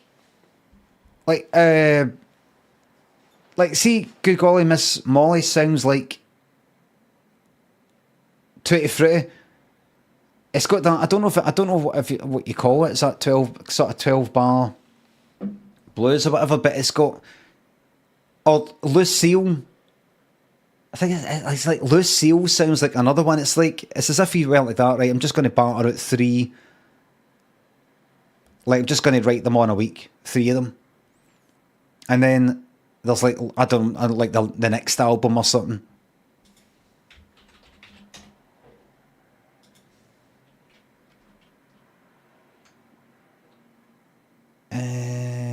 Little Richard. Lucille!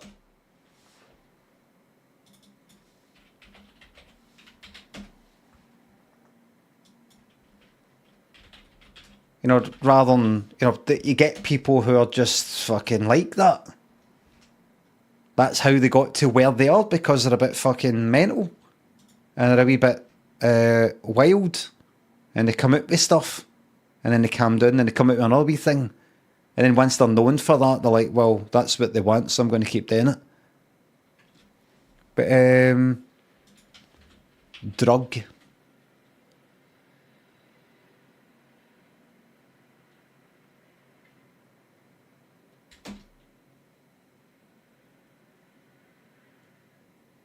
He was addicted to drugs and alcohol at some point, 1975. By 1977, worn out from years of drug abuse and wild partying. Right. So it's number 2, Velvet Underground. I've never been into this lot.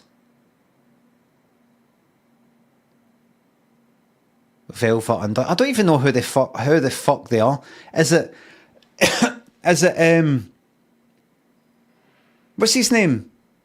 Lou Reed. No idea what they sound like. Got an idea. They probably sound like that song Passenger. In fact, is that him? Or is that them? Or am I actually getting completely mixed up? That's Iggy Pop. Right, that was it. I thought so. I just have a feeling they sound like that. Sunday morning, femme fatale, all tomorrow's parties, I'll be your mirror. I'm waiting for the man, heroin.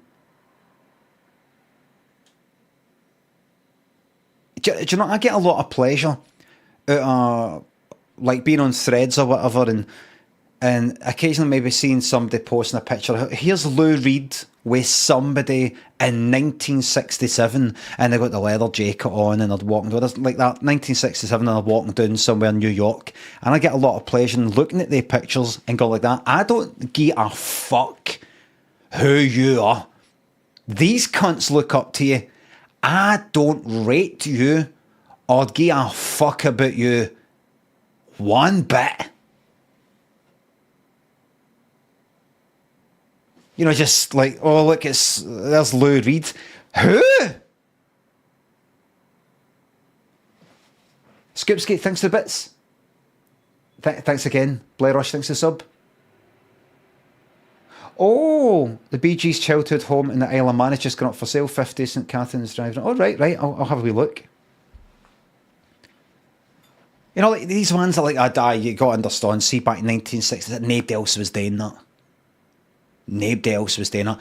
Tell me, to all you Velvet Underground fans, this debut album here, what's it? Oh, Andy Warhol did the thingy. What's your favourite song off it?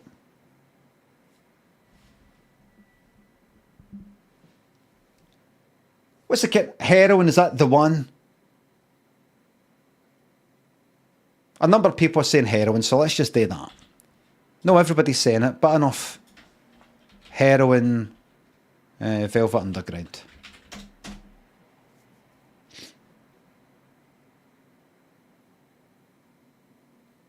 This one is slow. I'm not trying not to be too critical, right? Because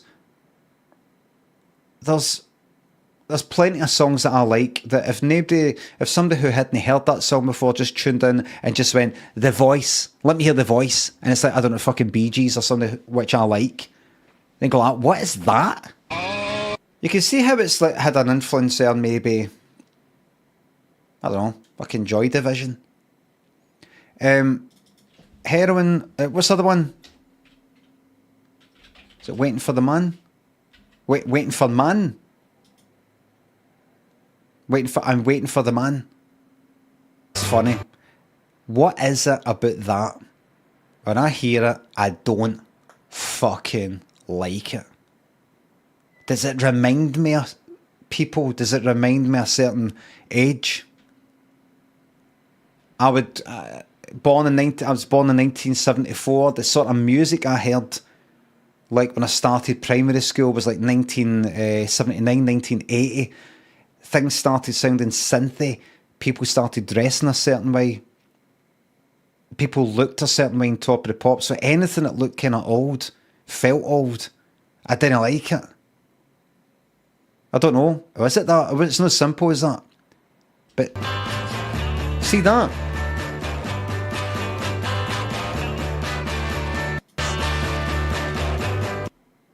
There's things I never used to like. And now I kind of like see, here's a song.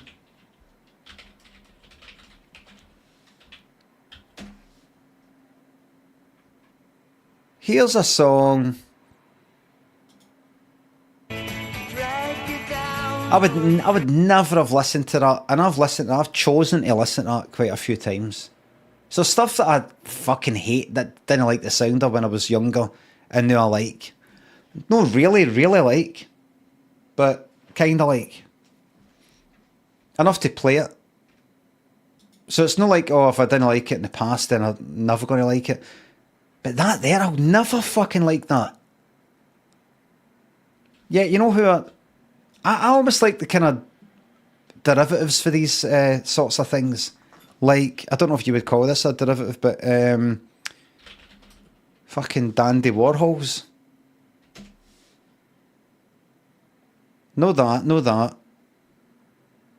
I remember listening to this album. There's somebody that I knew online, and they said, oh, they're going to go see the Dandy Warhols or something. I was like, oh, is that them who have got that song and they recommended this album? And I listened to it and I liked it. I like stuff that's slightly more, no pop orientated, but I don't know. I don't fucking like that. I like stuff that's a bit more, I don't know, a bit. I'm the sort of person that prefers Las Vegas to, I don't know.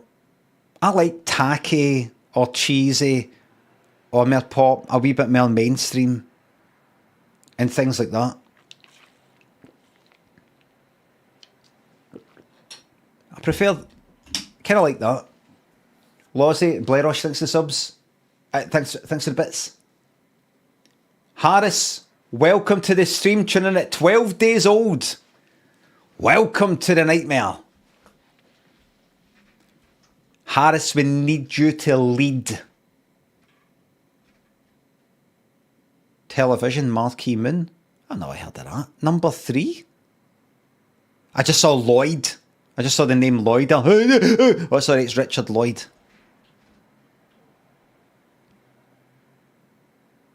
I've never heard of that. Who the fuck are they? Great album.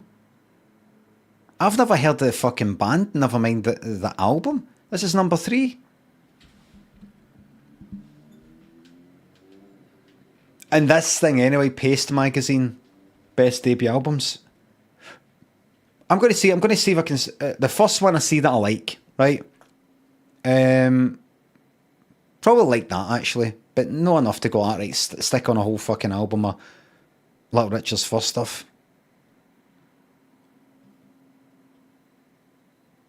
But I like that, right? I'd like that. But what's it? I want to see what's the first one I go, yes! No. Velvet Underground? No. Marquee Moon by Television? No. Like, see this? I kept seeing this fucking album, and I remember I was always like, who's she? You know, being like Virgin or HMV when I was younger, I'd be like, who's she? Why did I keep seeing this? I kept seeing her album covers that kind of kept sticking out was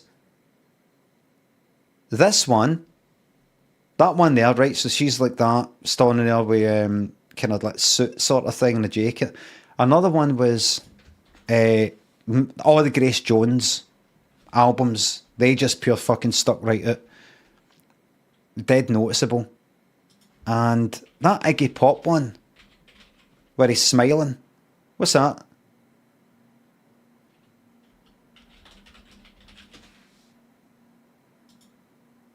That album cover there. I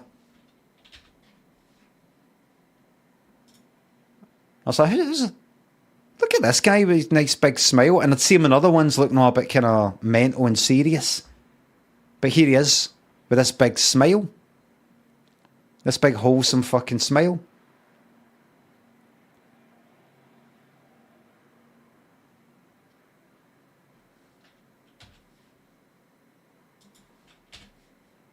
Patti Smith, Horses. What's a good Patti Smith? What's... Do you know what? I'm going to go to the first one. Whatever's recommended. Funny thing is, I hear music like that and I think about that Dandy Warhol's album. It's like they take it, sing in their own voice, and add some extra effects on. Not into that. Lauryn Hill, Miseducation. I like what was in it. I like that thing. If that was on the radio, I wouldn't switch it off, but I wouldn't choose to play it. I've not heard any other ones. All I know is that one. R.E.M. Murmur, no. I don't really know it. Yes.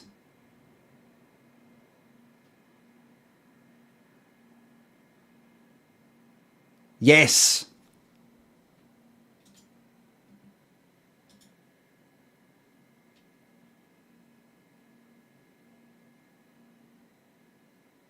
She was 27. She was 27. And her debut album.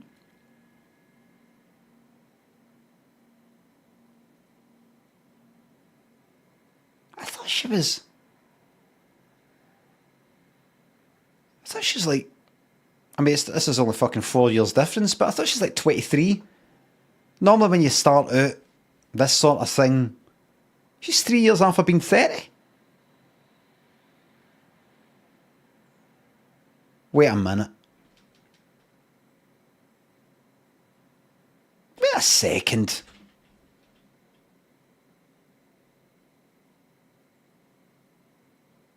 Lucky Star. Right, Lucky Star, Madonna.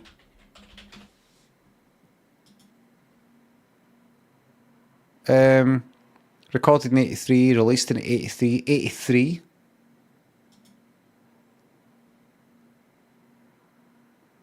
83. So 20, 70, 50, 60, 70, 20, 25.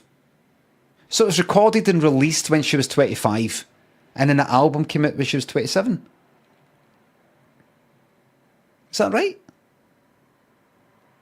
They went like that, there's a single.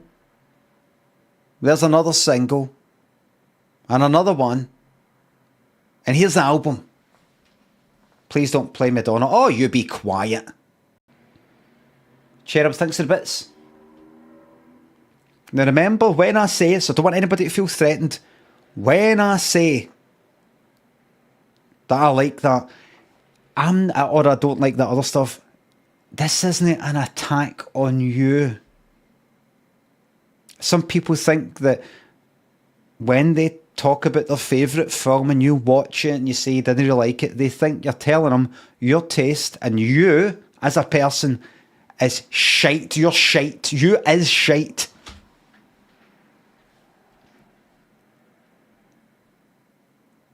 Billie Eilish. I know that song, what's its name? I'm not going to go through the whole 100 here, by the way. I'm not going to do that. It's called Bad Guy.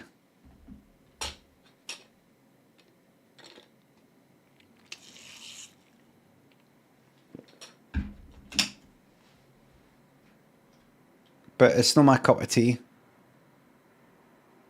The Smiths. I really like the Smiths. Not at the time. What's on that? What's on this? Oh, name the songs. This Charming Man. You don't need to type out all the lyrics. Just name the fucking songs that you did with other ones.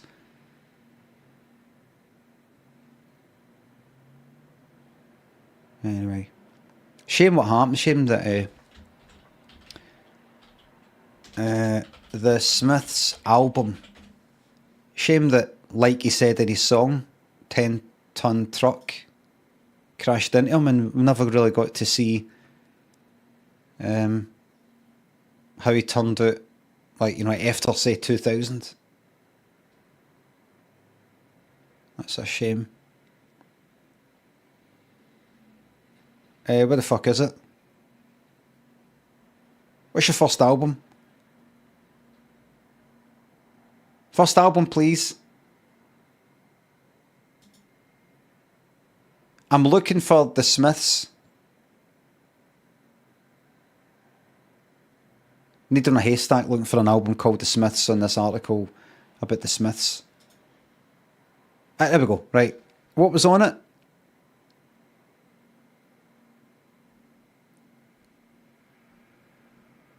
Reel Around the Fountain. Really like that. You've Got Everything? No, no. Miserable Light? No. Pretty Girls Made It? No. Hand on It? No, no, no. Still Ill? No, really. Hand in Glove? Love that. What difference does it make? Love that. This Charming Man? Never really that into it. And these other ones, I don't know. Such a shame. The music, I love the music. The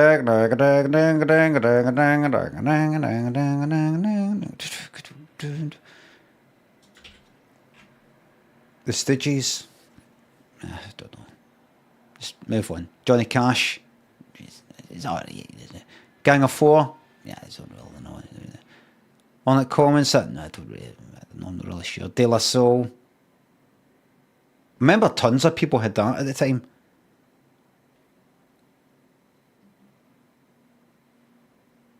What it said, dummy. I want to see one and go, oh, aye.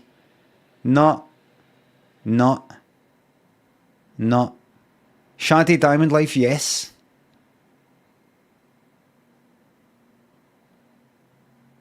Your Love Is King and Smooth Operator.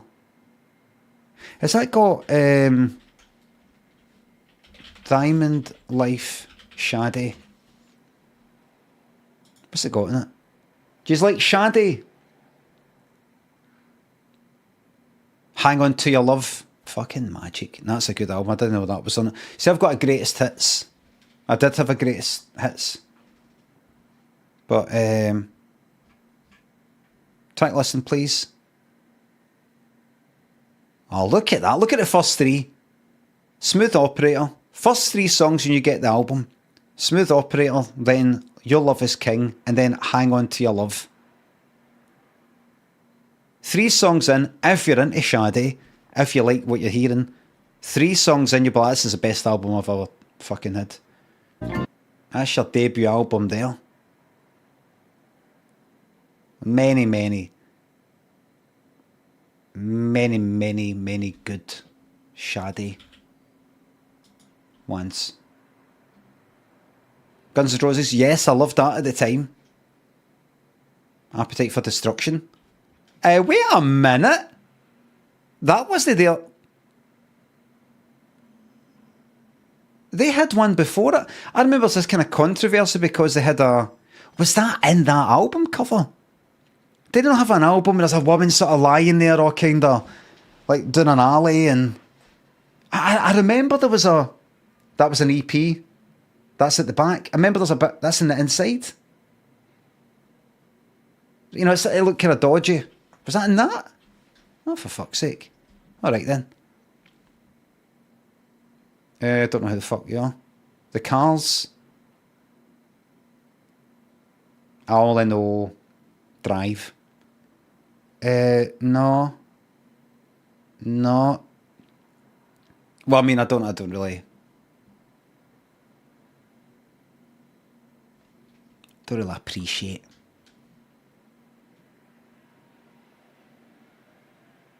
Violets for your furs.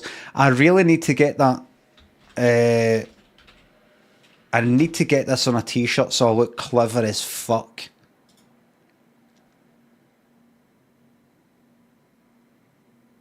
John Coltrane draws a picture illustrating the mathematics of music. I want to get that. People go, oh, what's that? Are you a devil worshipper like me? Are you a Satanist? And I'll say, this is John Coltrane's drawing illustrating the mathematics of music. Circle of fifths. Dummy.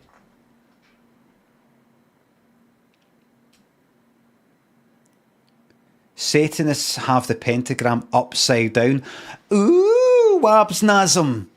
Do you know about the devil? Ooh. Are you dangerous?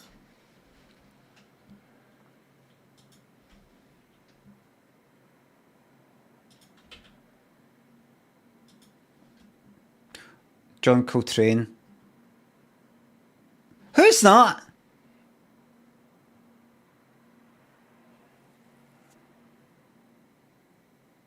Liz Fair? I don't know who the fuck.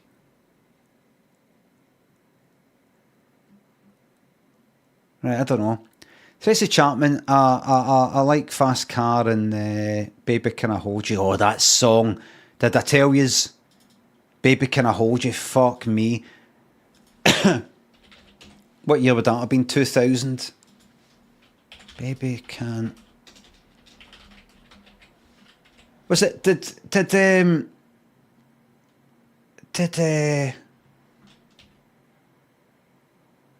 This is Tracks of My Years, everybody. Tracks of My Years. Did Ronan Keating or Boyzone just do his version by 2000?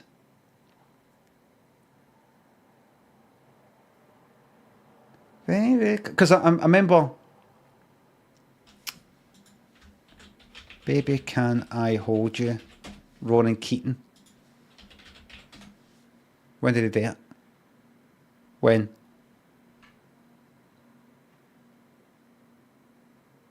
When did he do it?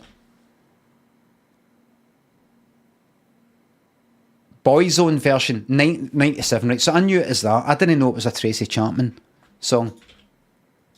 Remember I told you the story? Some of you will know the story where I was fucking steaming one Sunday when I used to work for a company doing web stuff and all the rest of it. And I was drunk by about 1 o'clock in the afternoon on a Sunday.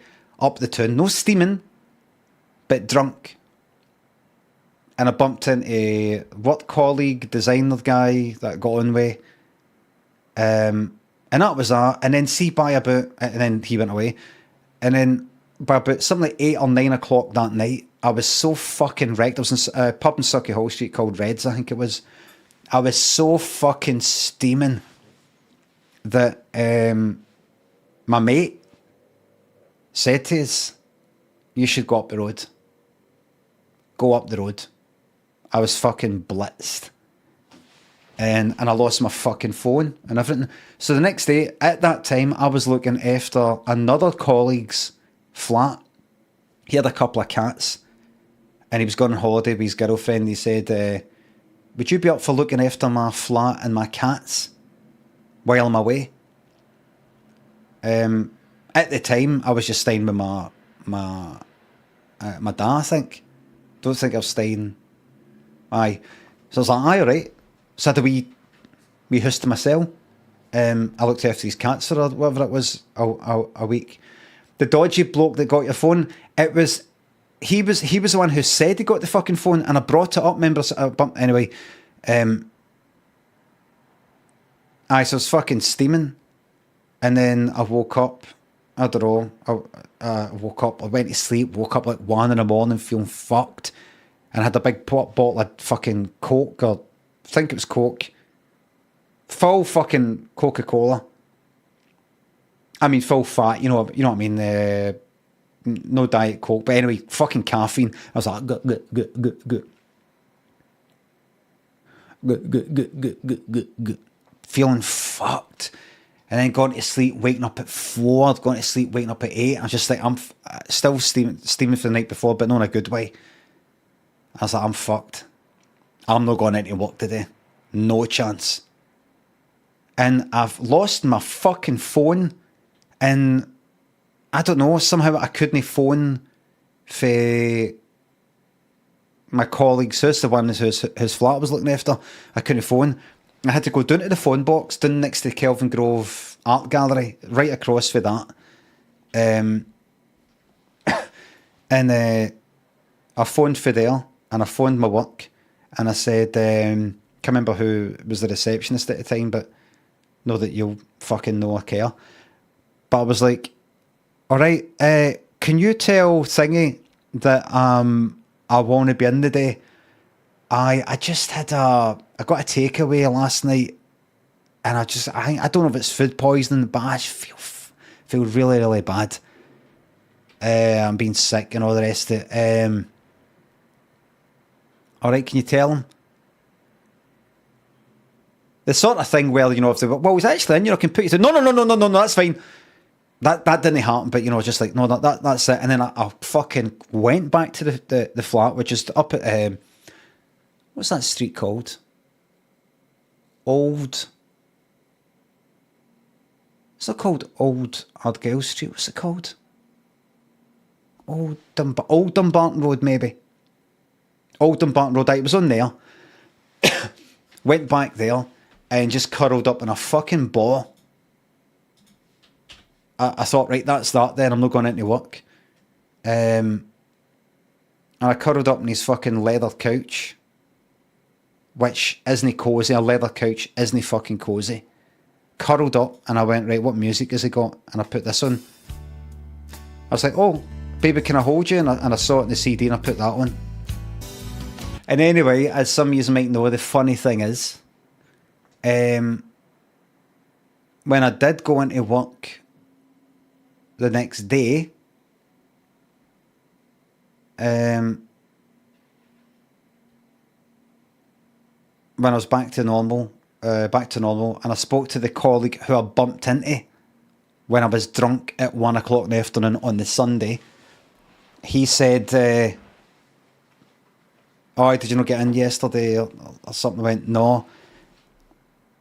And I don't know if he said that he fucked it up or something, but he said he might have, I think, because when he came in that morning, before knowing that I had phoned in sick, he had said to my boss, Brian, bumped into Brian at Ableton. He was drunk by about midday. And then, he didn't know. He didn't know. He assumed I'd be coming in. It wasn't like I'd phoned in sick and he heard and he went like, food poisoning my fucking arse. He was steaming by about midday yesterday. It's a hangover. No, he just assumed I was maybe a bit drunk and I'll be in half an hour.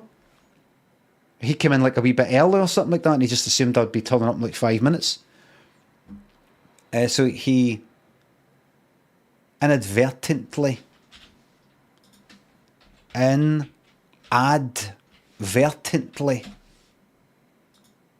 Inadvertently. Inadvertently, yeah, that's it. Grassed me in. But it was fine. I got away with it. He wasn't the boss. He was a sub-boss. And then the extra wee bit about the story is I had this other pal who I told about my phone being missing, I think. I told him. But, and he said this other pal that I knew from school years ago said, oh, he said he wants to meet up with you. He's got it. He found it. And I was like,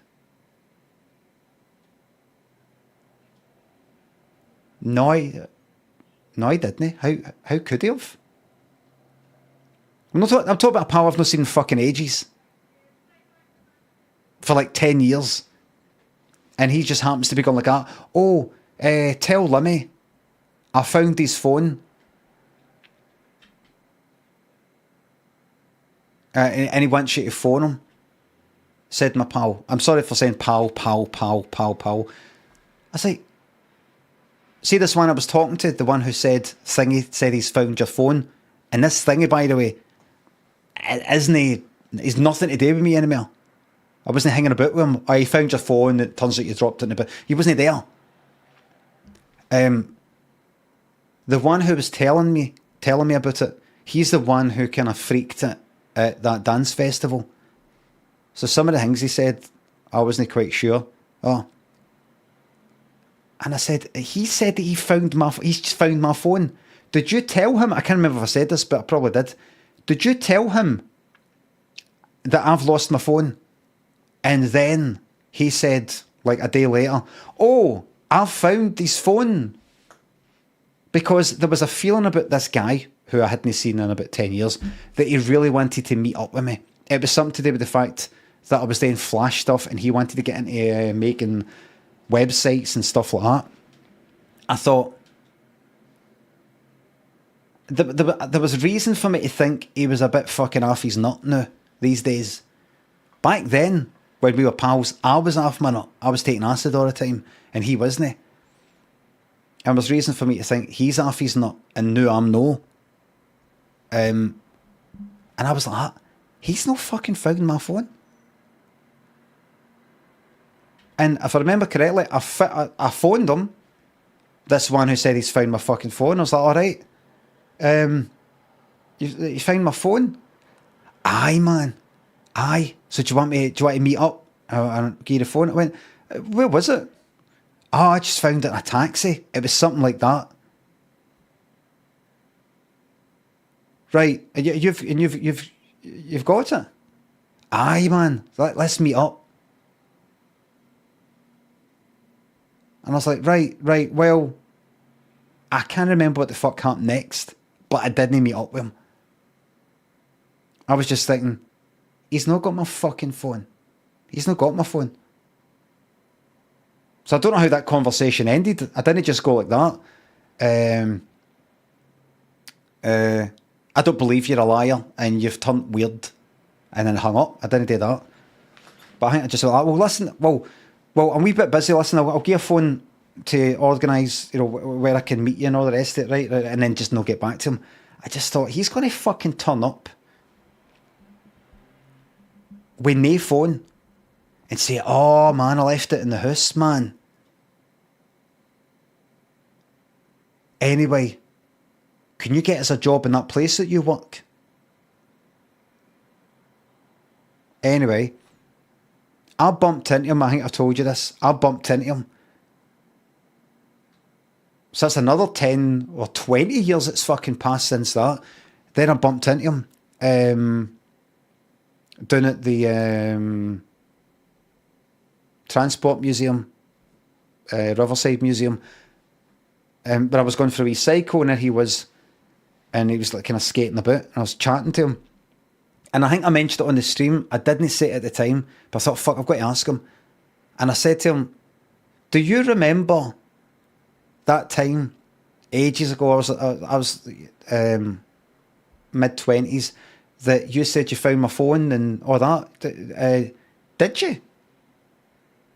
He's like, what are you on about, what? If I remember correctly, and that was only a couple of years ago, he was like, he couldn't remember it. I said, do you remember, like, you found my phone and you were saying, oh, I can get your phone back? He's like, maybe, I don't know. Maybe. I was like, my fucking arse, man. And we talked for quite a bit. And then I think I bumped into him again. And then after that, I think I started to just go, I'm not going to cycle down that way anymore. Can't be fucked with it. Ella Pistachio, Roy, Freya, President, thanks for subs. Thanks again. Thoroughly enjoying you destroying the edgy cunts in chat today. Am I? What's been happening in the chat? But I just didn't fucking feel right. I just didn't feel right. Everything about, everything connected to that pal that I had, who had these kind of freak out sort of meltdown thing at that dance festival. That guy, him, this other one, everybody was a bit fucking mental. I'm mental. It's like mental people just gravitate towards mental people. I'm off my nut. He's mental. He's fucking mental. And this other one, my pal said, this is me going off on tangents, but I mean that's what the fucking stream's are about. That pal who had phoned me, the one who sort of freaked out at the dance festival and everything, said this other pal of his who I'd met said, he's really worried, he's really stressed out right now. How? Well, remember I told you he's like really, really clever. Aye. Well, MI5 got in touch with him and wanted him to work for him. And he said no. And now he's scared that they're going to try and kill him. Because they're scared that he's going to fall, his mind is going to fall into the wrong hands. And where was I sitting? I think I was maybe sitting in the beer hall in Gordon Street in Glasgow. And I was like,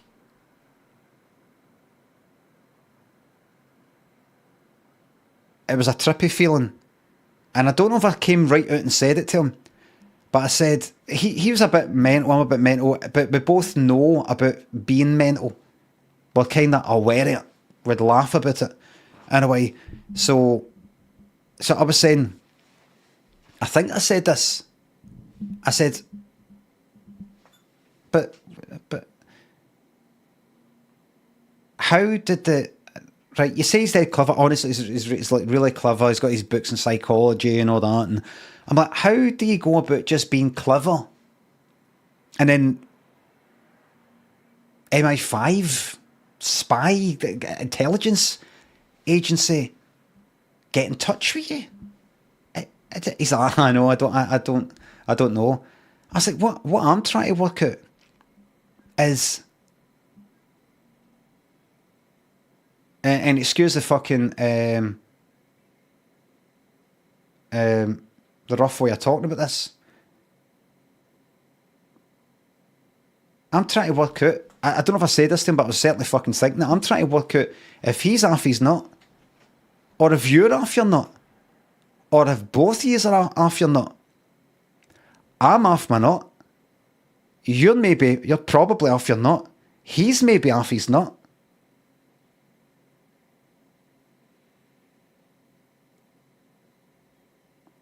I'm like, I was like, right, let's go at it again.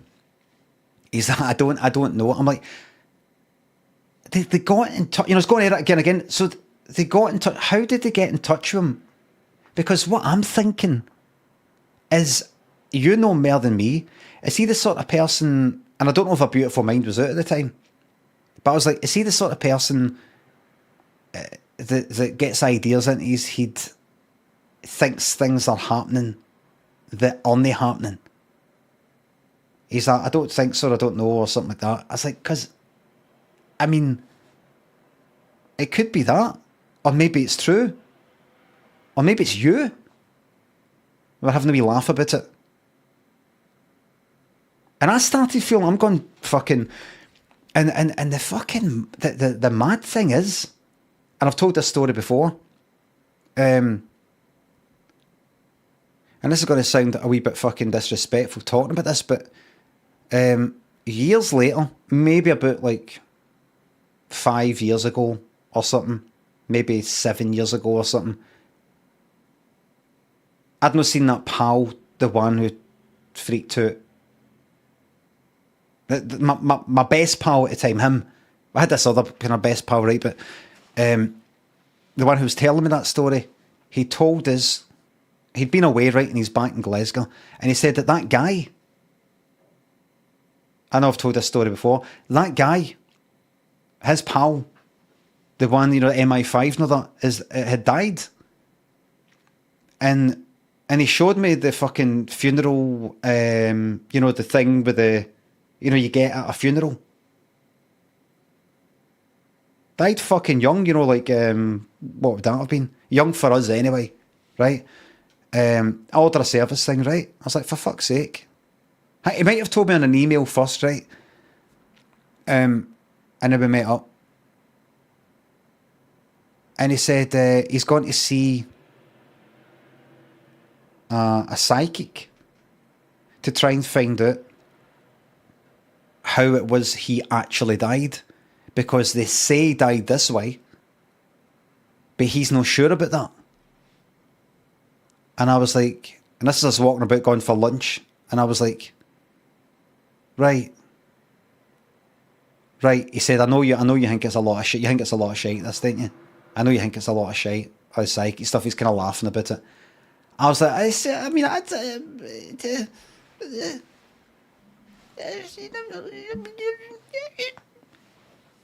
was like, well, you know, I don't believe in all that sort of stuff, but I mean, it's all right, you know, it's your life.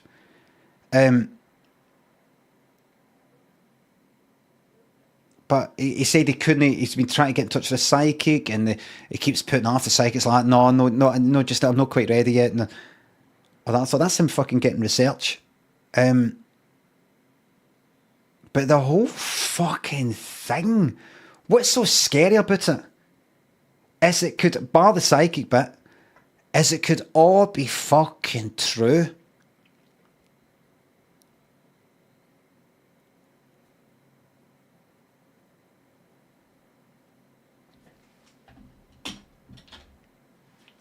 The psychic was killed by him. The psychic was maybe warned. Could all be fucking true. Ribble, thanks for sub. And that's the last I saw him. I went for a coffee and all the rest of it, and then, I don't know, I've not seen him for fucking years. I think he's still alive. I never really did keep in touch with him once he moved away.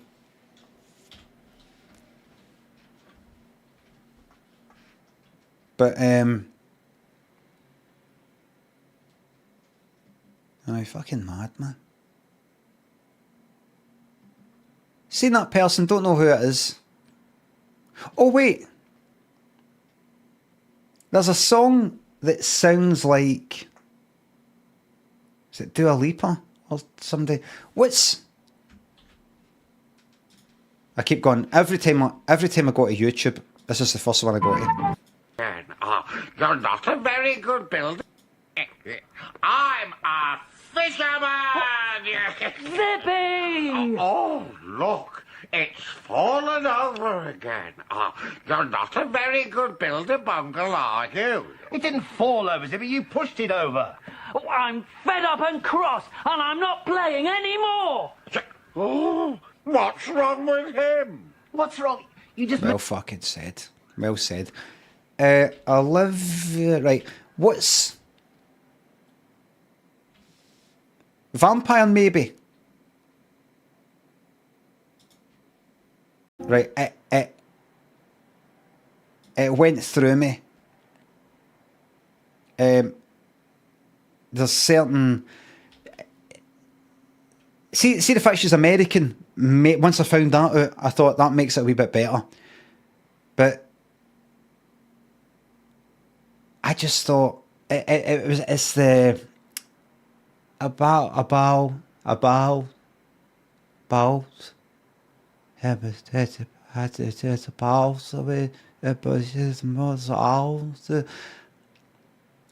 thought the production's really good. I bet when this person gets interviewed, it's like that thing I said before.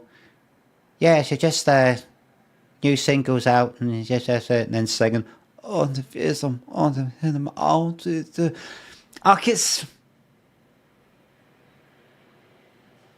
I'm just being a moan. I'm being a moan. Has she not got a kind of dancey sort of thing? Is I know another one. Good for you. That's the one. That's the one I thought, oh, is that Paramore? See, I don't know Paramore enough to actually call them Paramore. I called them that Paramore. Paramore Suitor, really?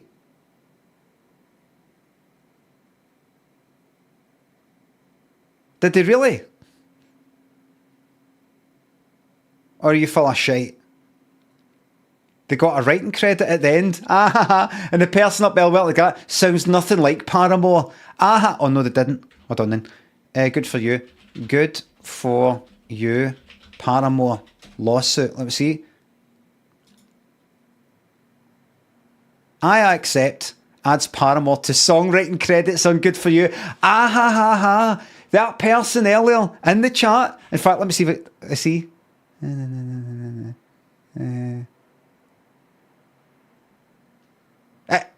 Jogo says sounds nothing like Paramore. Ah ha ha. Ah ha ha ha ha.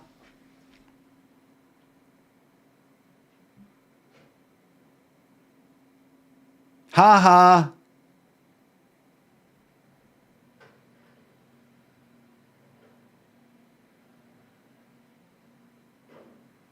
Ha ha ha. That sounds exactly like... I don't even fucking know Paramore, but I know that... Black Sabbath, no into them. Ramones, absolutely no into them. Madfelt, never heard. Never heard them. Frank Ocean, bits and bobs in the radio. No for me. Wu-Tang Clan, no for me. Stone Roses, I was never into them at the time. I kind of liked Fool's Gold. I liked hearing... I Want to Be Adored, and there was another one. But She Bangs the Drums. I was never into them the way other people were. Oh, hold on. Delivery.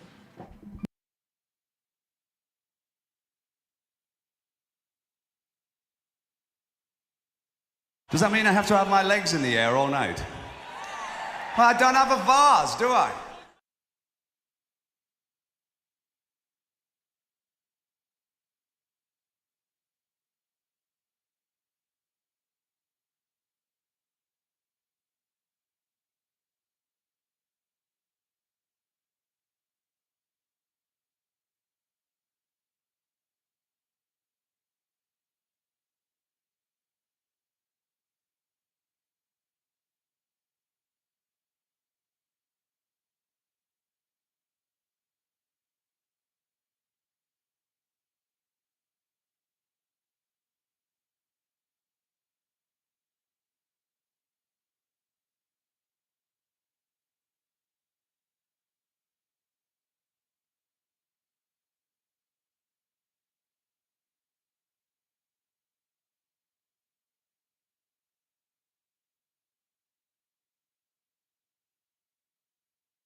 do apologise for that.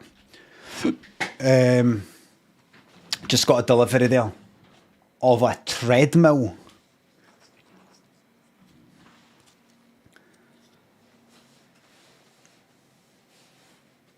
Lynn wanted a treadmill. Ha ha ha, fat cunt, says Nellock.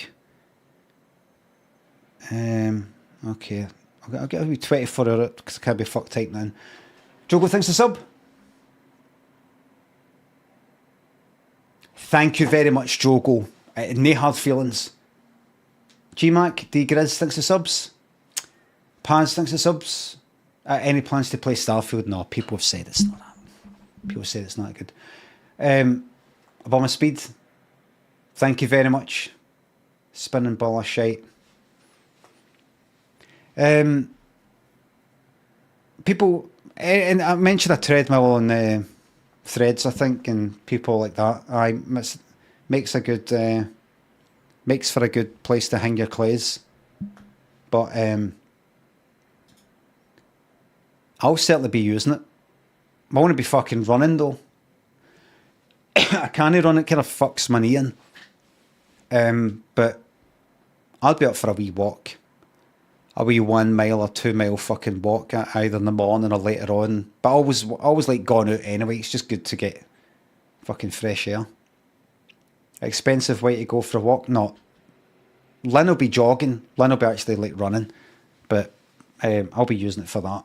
Walking the streams? No, it took 2 guys to carry it in there. So it's no one of the under the desk things. And anyway, I'm not going to fucking walk here. Just got a kind of fucking crotch shot. What one did you get? I'm not going to tell you.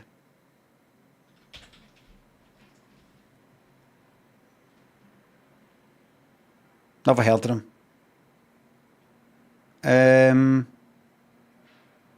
Alright, not interested, not interested. Pet Shop, yes!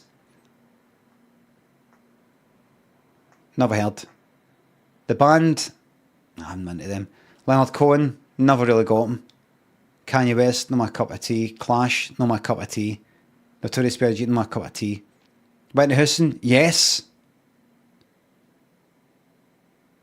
Not really my cup of tea.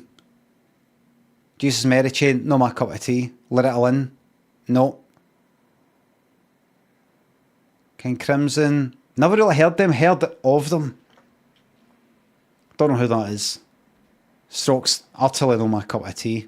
Bad Brains, never heard of them. Peachy Harvey, not for me. Elvis, not my cup of tea. Never heard of them. Ray Charles, not for me. Van Halen, not for me. Weezer, not my cup of tea. NWA, liked it at the time. My brother had it. DJ Shadow, I've never really heard him that much. Oh, the fucking guy that I worked with who inadvertently grassed me in for having a hangover. He would go on about DJ Shadow all the time. I'd fucking play this all the time. Is this a DJ Shadow song?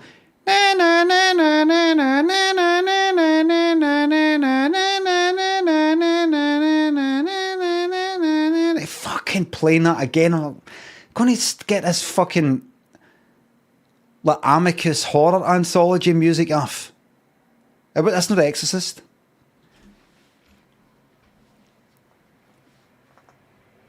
I mean that music is, what's that sound like? That sounds like no Suspiria, but something like that.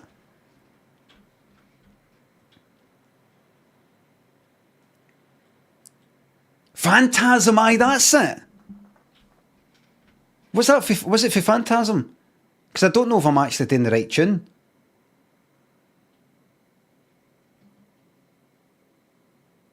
Was it Phantasm? I know that tune that I did is also Beastie Boys. I was never into them. I remember when this came out. Remember when they did Fight for Your Right? People were all kind of a wee bit excited. Fight for You Right?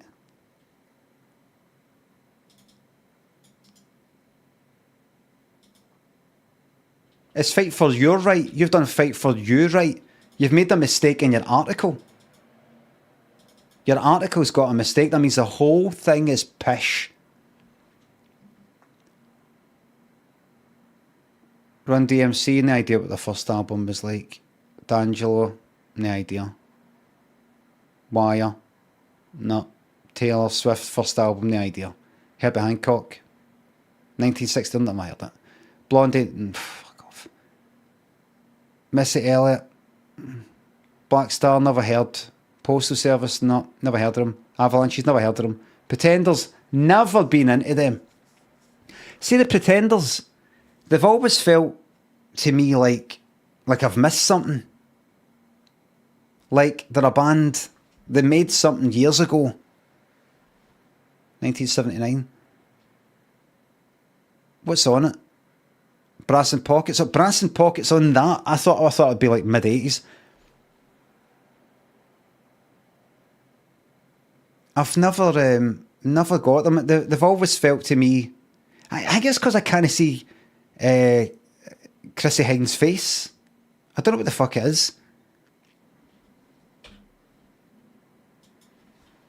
Watch this. Jockstrap band. Thingy, whose mother and father are from...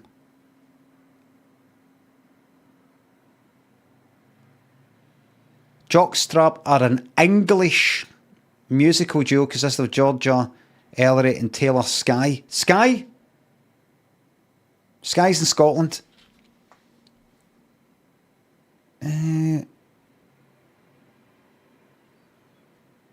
Right. I'm not seeing anything to do with... Right, okay. False alarm. False alarm. Thought we could claim a band there, but no. The Birds, there you go. Interested. No, I've never got them. Devo, is it? Devil? Devo? Rudy Boy thinks a sub. Nay game. I. LMAO. Not devil. X. No, I don't know. Boston. I've heard songs. Led Zeppelin, not into him at all. Lord, not my cup of tea. Corny. Then Pavement. Sex Pistols. I'm looking to see something that makes me go, oh, aye. Not. Talking Heads, not. Jeff Buckley, not. See, anytime I see that album, I always think it's Sid Vicious. Call it back, I don't know who the fuck you are. New York Dolls, not interested in the slightest. Leonard Skinnerd, no. Fleet Foxes, Specials, Big Star. Yes. Nah. George Michael Faith, aye. Not really been into that album.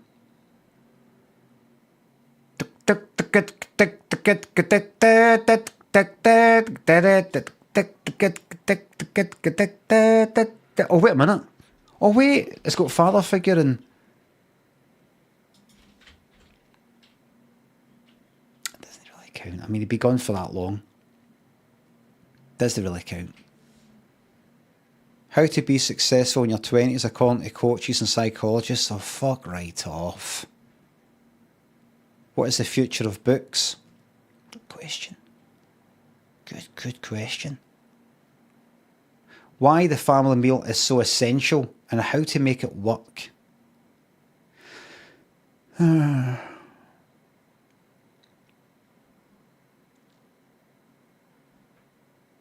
What?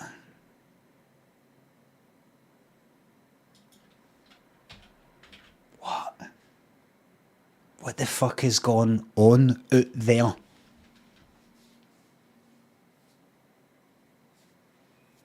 Right, let's see if we can watch a bit of the Krypton Factor.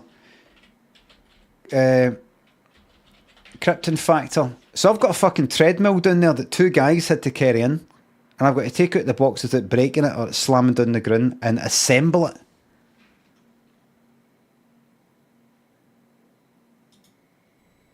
He's after the top. I don't want 1995. Money and of course the car.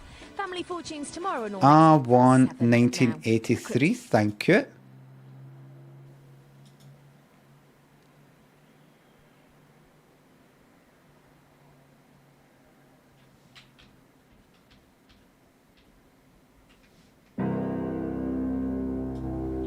Tonight, in a special edition of the Krypton Factor, No. 4 extraordinary Great Britons who in 1983 took on and conquered some of the world's toughest challenges.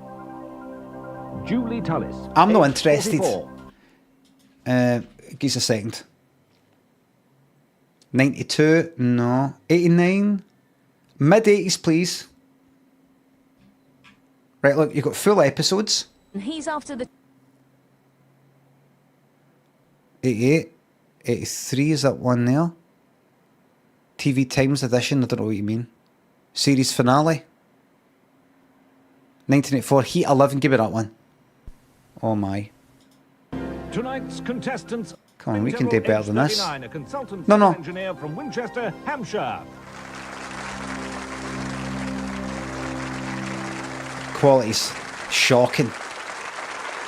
Good evening and a very warm welcome to the Krypton Factor and to the penultimate heat in this year's series. And everything is set here for what we feel sure will be a thrilling contest. The quality is shocking. He's after the top answers for Do you actually know this? Wait a minute. 87? Right, so this is 87, right? It's not quite. Next, and stay with us for Most Haunted Almost Live later.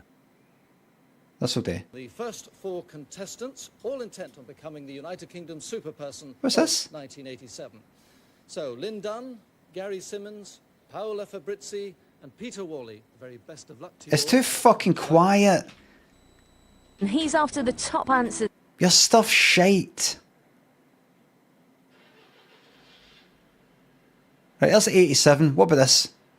In Factor now, That's America's it. hardest bounty hunter to catch. Right, here we go. Let's check this shite out.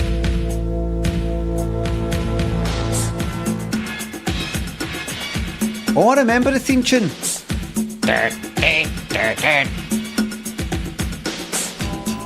I'm Andy Bruno, age 32, and a sales executive from They tried to do a kind of. I'm Richard like Wallace, a kind of art and noise. 25, a recreation management student from Nottingham. I'm Marion Chanter, age 32, a baker from Lostwithiel in Cornwall. You're a good singer. I'm Niall Laverty. I'm age 26. I'm a computer programmer. Do you like going to the toilet?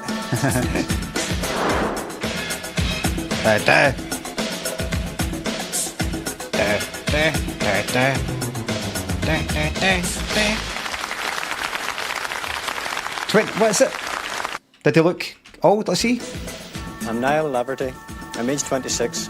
I'm a computer programmer from Belfast. See if you took his moustache away and gave him a short back and sides, and maybe didn't have the light coming down like that, and you know, so it's like looking at these bits here. He'd look like a wee guy. Check the first guy. 32, and a sales executive from Manchester. I'm Richard Wallace, age 25, a recreation management student from Nottingham.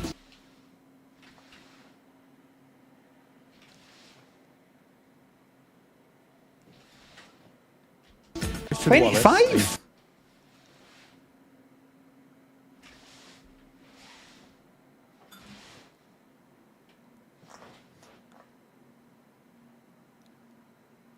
No, you're no. Right. I was see that story I told before. Taking the day off work, hangover, baby can I hold you, know that. That was when I was 25, and I'm picturing me in work, and he's there, and he's like, I'm 25 as well. Is it the fucking lighting? Is it like, you know, that cast a shadow? It shows up every wee. Look, I mean, look, it's got that, you know, that there, and then a wee kind of line there. You got that there at the brow. hair's just a wee bit thin in there and there, but that happens as people are fucking bald by the time they're 18. The hairstyle a wee bit long at the sides, the clays and the fucking tie. Could fucking easily be 35. 25, a recreation management student from Nottingham. It's a shame there's nothing, like, you know, when you need somebody to go in for booze when you're underage, and like one of your pals is maybe older looking than the rest of yous. It's a shame that there's nothing that you can get, you know, if you're all 25 and you need somebody who can look 35 out of your 25-year-old pals to go in for something. Because you'd send him in. 25, a recreation... Ricky, you go in for it. You look 35. Management student. A baker from Lostwithiel in Cornwall. 32. Yeah. I'm Niall Laverty. I'm age 26.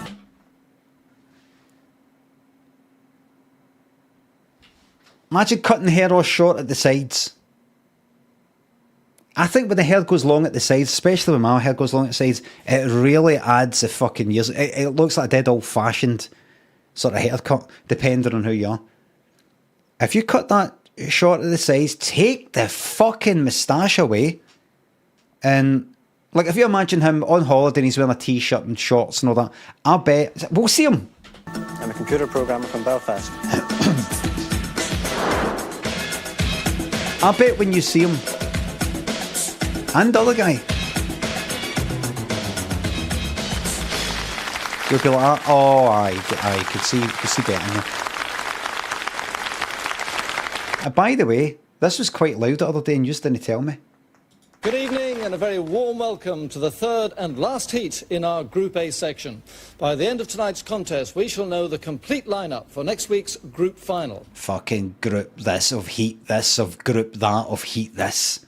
Nobody's keeping up. Already there, of course, are bank manager Peter Wally from Heat 1 and lecturer Peter Crosby from Heat 2. And they'll be joined in that group final by the winner of tonight's heat, plus, of course, the best runner-up of the group. And at the moment, Paola Fabrizi from Heat 1 is the highest scoring runner-up with a Krypton Factor of 34. Fabrizi from Heat 1, the best runner-up of the group.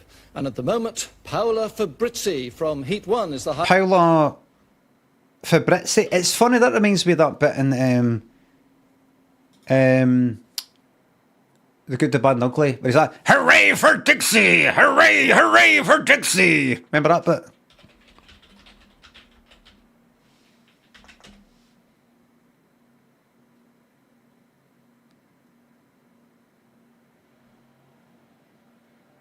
Where is it? Worried, are you? It's not that. It's not that bit. It's not that bit. It is this bit. It's not that bit.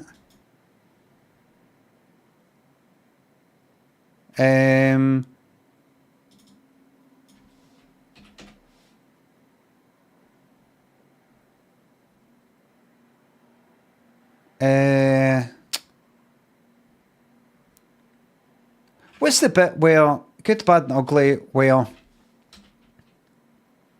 Blondie... No, I'm not moving on. Blondie... Rope? No. Ah, fuck. Ah, shite. Lots of pish. Ah, a lot of shite. Hey!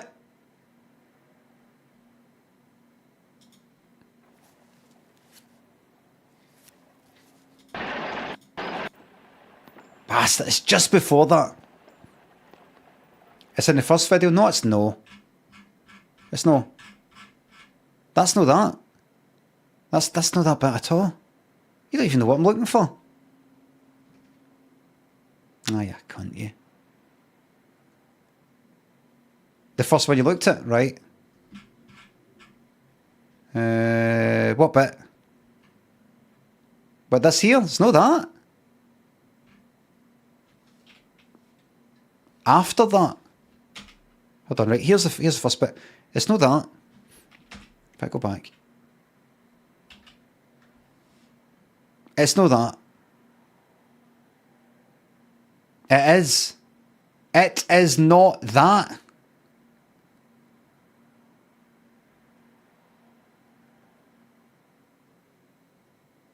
This is the fucking... This is the bit where they mistakenly think that the soldiers that they're seeing are for the south, and they're actually for the north. It's just that they've got the fucking, like, dust over them. Gray.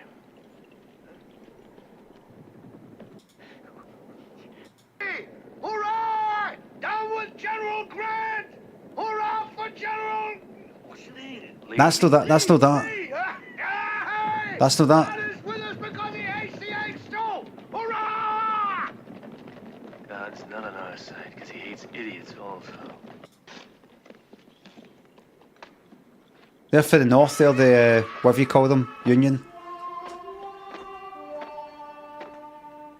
There's a guy, it's not one of them that says it. There's a guy, it's the bit where Tuco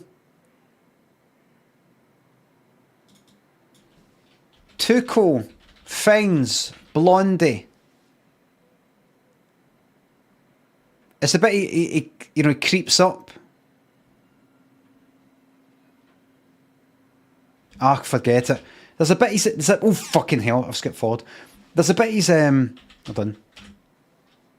There's a bit he's Tuco's trying to find Blondie, even though he's got, you know, man with no name, right? Don't know what his name is. And he's in a hotel, sneaks out. There's a guy seen, I don't know, the Confederates gone by, and he shouts, "Hooray for Dixie! Hooray! Hooray for Dixie!" Like that. And Tuco puts a gun at him and goes like that. Where's the guy who owns that horse? And the reason why I'm saying that, do you know what? I'm going to type hotel. This is the last thing I'm going to do. Good, bad, ugly, hotel. This could be it. This could be it. This might be it. It is. It is. Fucking bastard. It's him that fucking says it. He's just said it.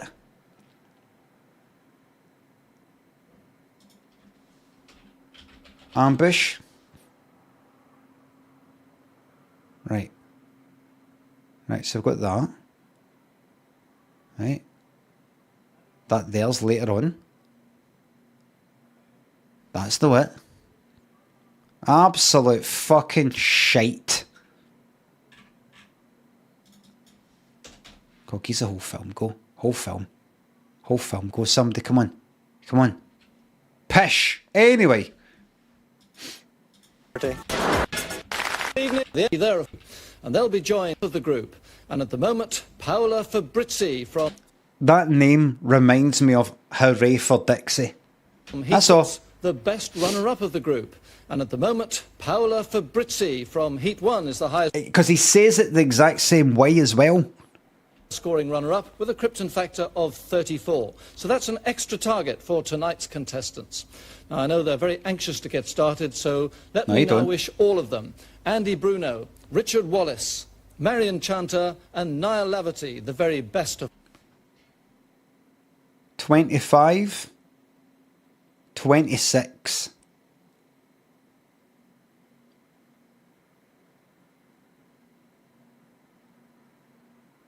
They're cheating.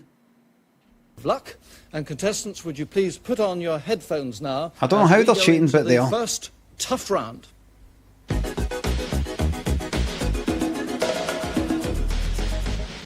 And tonight's first test will feature a series of these car registration numbers. GHB. Is that what River Phoenix died or? That liquid, what's its name? This one is appropriately marked GHB, which happens to be my initials, and 162, the number of Krypton Factor programs that have been transmitted over the last 11 years. Now, if I... 11 years? You what? You've been gone since 1976? I've never known the Krypton Factor to be a 70s programme. What? Krypton Factor 1977? No fucking way.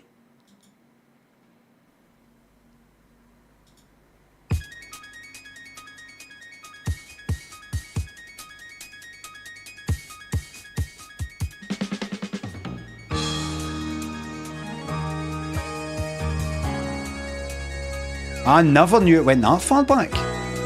Look, that's the fucking text that comes up in threads. Aberdeen, yes, man.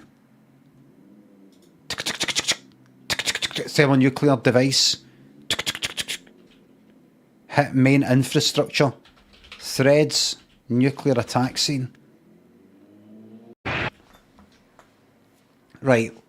Sorry, I got a wee bit carried away there.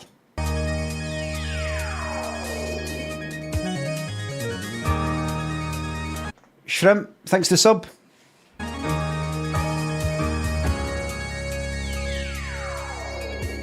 Sorry about that, folks. It's very unlike me.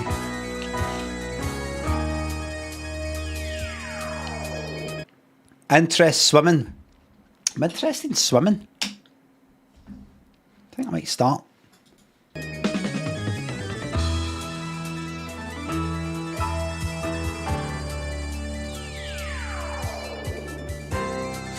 Currently looks about fucking 70 now.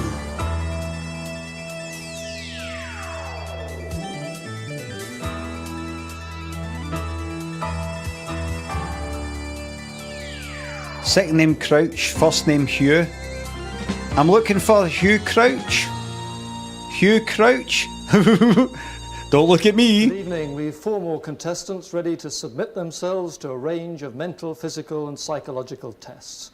Remember, the Krypton Factor isn't looking for brilliance in just one specific area. It's looking for all-round outstanding ability. Why? Short for a Superman or woman. Now, Why? Our 4 contestants tonight will again be put through 5 tough tests. At the end of each section, their points will be fed into our master scoreboard, and at the end of the contest, their individual totals will form their Krypton Factors. Did he say they're going to feed it into the it? Like it's a big supercomputer. And the person with the highest Krypton Factor goes through to the semi-final. So let's go straight into our first section, intelligence. Now it's impossible, obviously. Right? Can I just say this microphone should be up there because we're hearing reverb. Now the trick is to not put it too close because then it's directly under the chin and you don't pick up the sound as much. And you should point the microphone down because when it's pointing up, sometimes it can pick up all that. I know all that because I had to learn all that shit for Limmy's homemade show, and nobody knows what I went through to fucking make all that. Nobody will ever know. Proximity effect, wrong. Bring us Barabbas, wrong. The proximity effect is when you're up kind of close and the bassiness and all the rest of it does a kind of presence, almost distortion sort of thing. That's not what that is. Presence is when you get a bassy thing. It's not potting. You can't just come out with these things you sort of read but you didn't quite understand and try and get away with it in this community. Am I right, everybody? That might work out there. Bring us Barabbas. But no in here.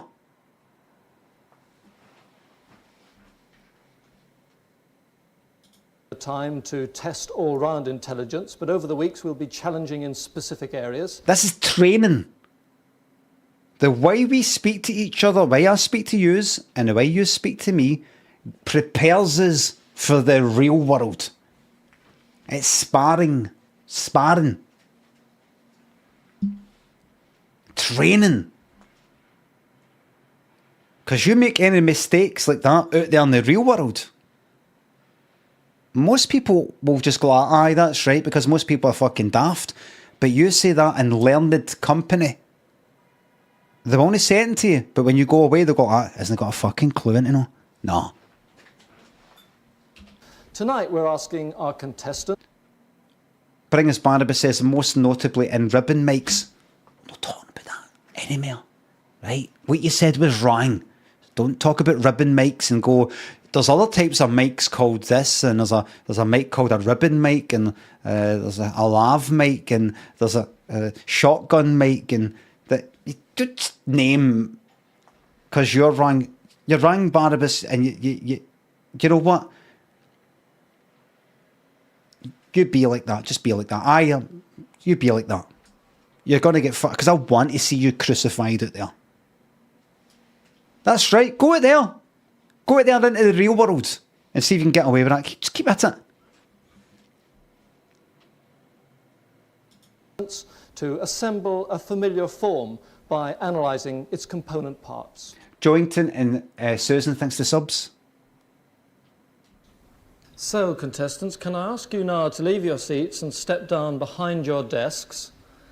And on those desks, you see 9 blocks. Each block has a pattern on 2 opposite sides. It's going to get crucified out there. When the blocks are built into one large square, the pattern on each of the 2 sides... What the fuck is this?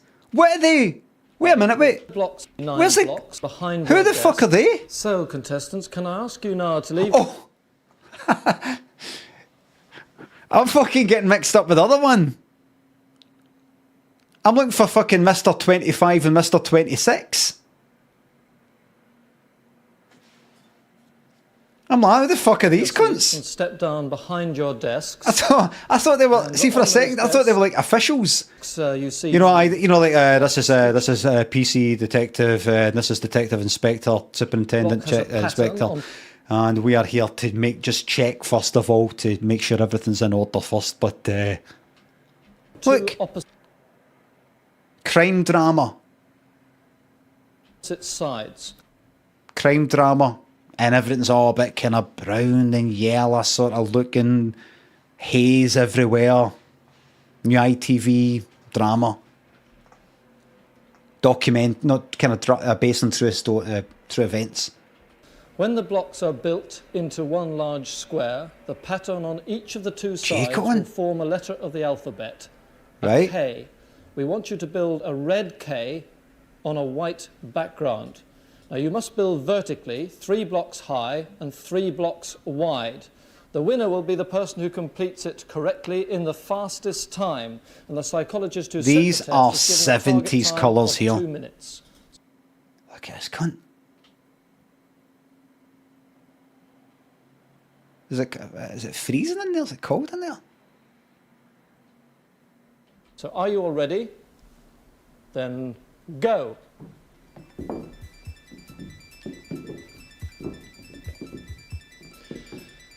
Now at home we can watch their progress because on our side of the table we will see a white K on a green background taking shape. Now as we explained to them, all the contestants must build vertically.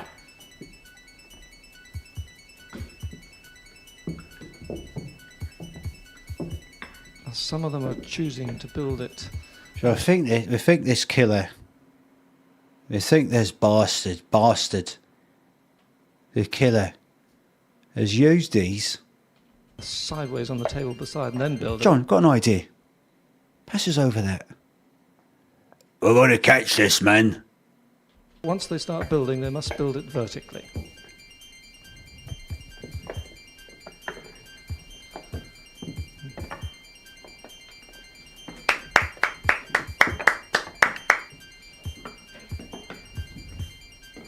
That's Hugh Crouch that's obviously got one side well underway and is doing very well at the moment. Xbox.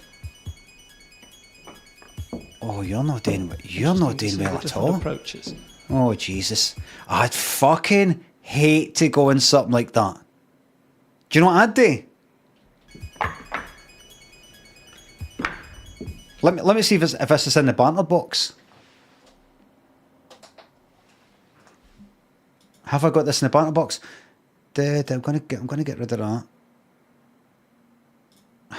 Is it? Might no be in the banter box.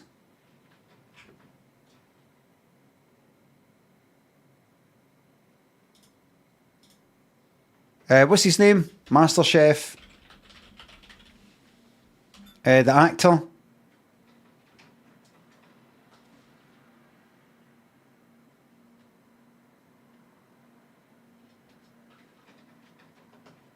Done.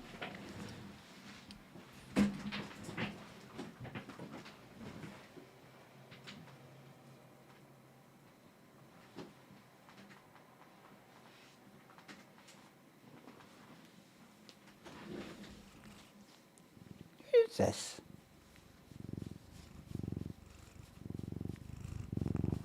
What you doing, Bobby?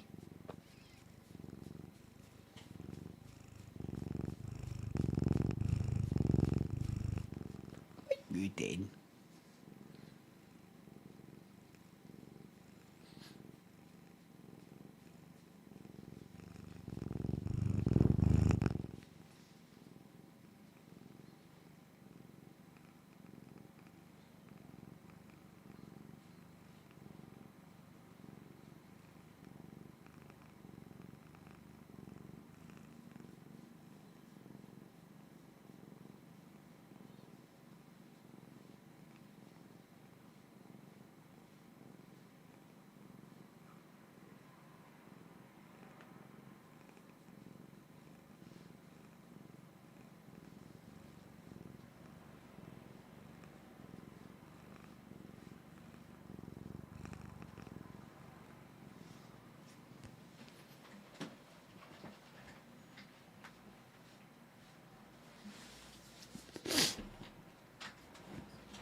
There's nothing I could do. These people want to see me, no you.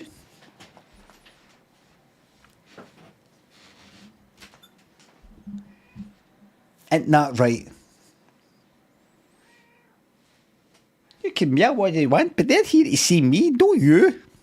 Ain't that right, kids? No, would you?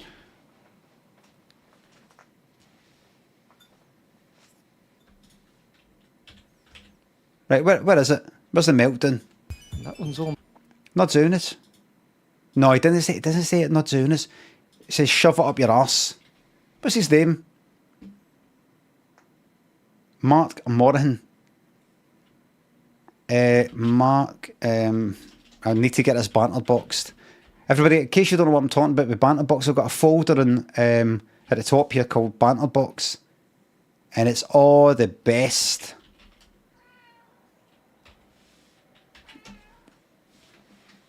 They're here to see me, not you.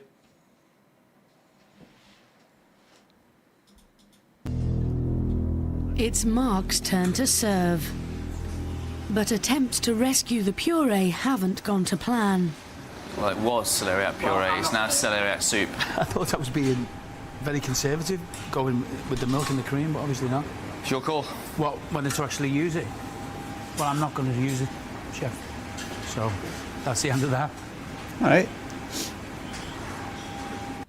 Okay. Right. You need to get a crack on, Mark. I think you need to really just see what you've got here. What are you doing climbing up? Stop trying to get my attention. They're here. I'm working, and they're here to see me, no you. Isn't that right, kids?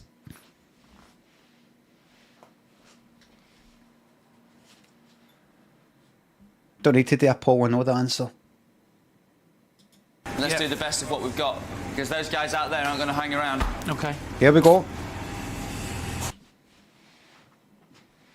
Meltdown incoming. Tell me if you've been in this situation before.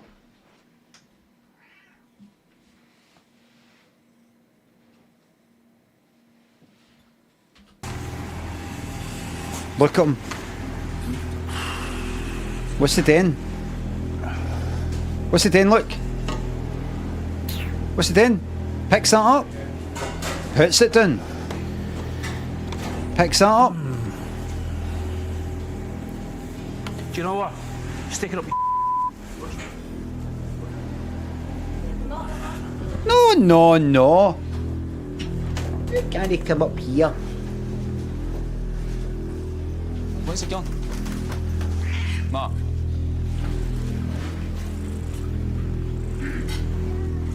He's done a runner.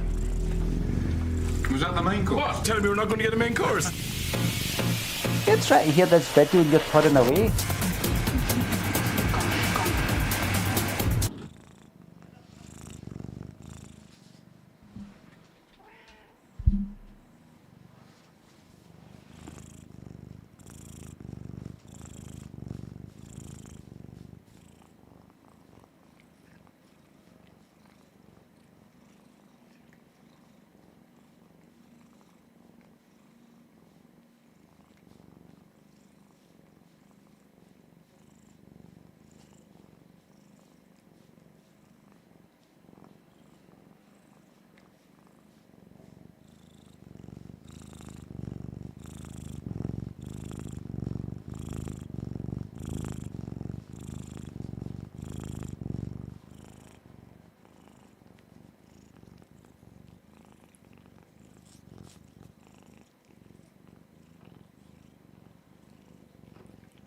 There's nothing there.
Right. Oh.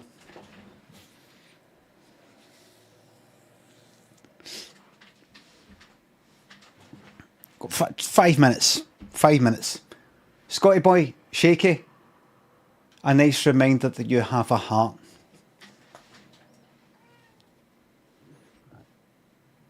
Bobby, they're here to see me, not you.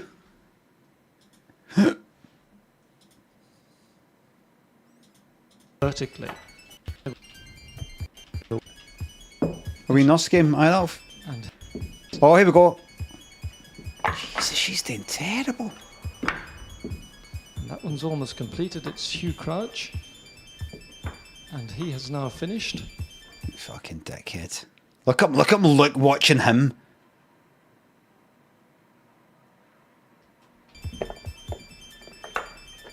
Why stop fucking looking at me?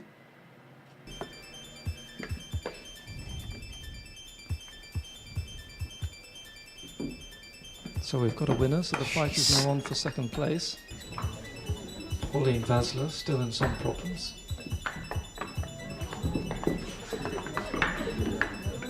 Is that chatter for the audience? Fucking shut your faces, listen.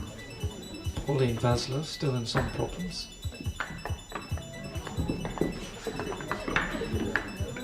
Can't be that hard. There's obviously some sort of fundamental thing. No, no, no, no, no. And there's Roy Ansters makes it there. So that's 2 with a complete K. Is it the child? It doesn't even sound like an audience. And our time is up, so will you all now stop what you're doing? Well, 3 of you completed the K, so let's now award the points. Hugh Crouch was the fastest, so he gets 10 points in first place. Roy Ansters finished.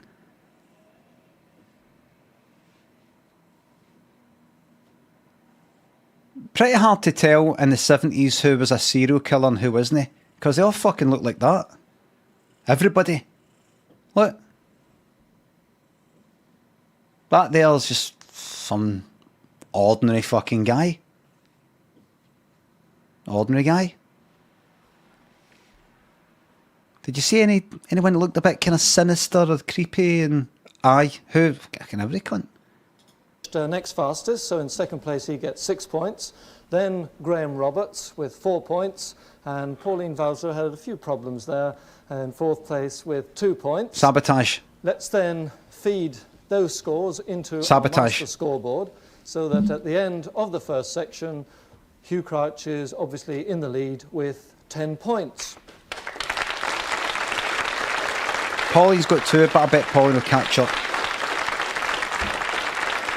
But of course, it's all-round ability that we are looking for, and there couldn't be a more different test, or indeed a tougher one, than the one coming up as we saw last week. This is the physical ability section, and for that, an assault course, purpose.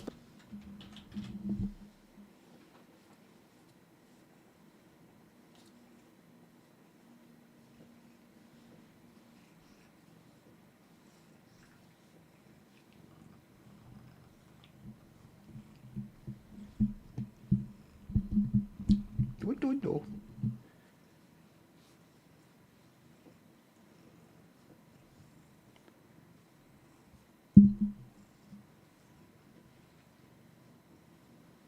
So, right.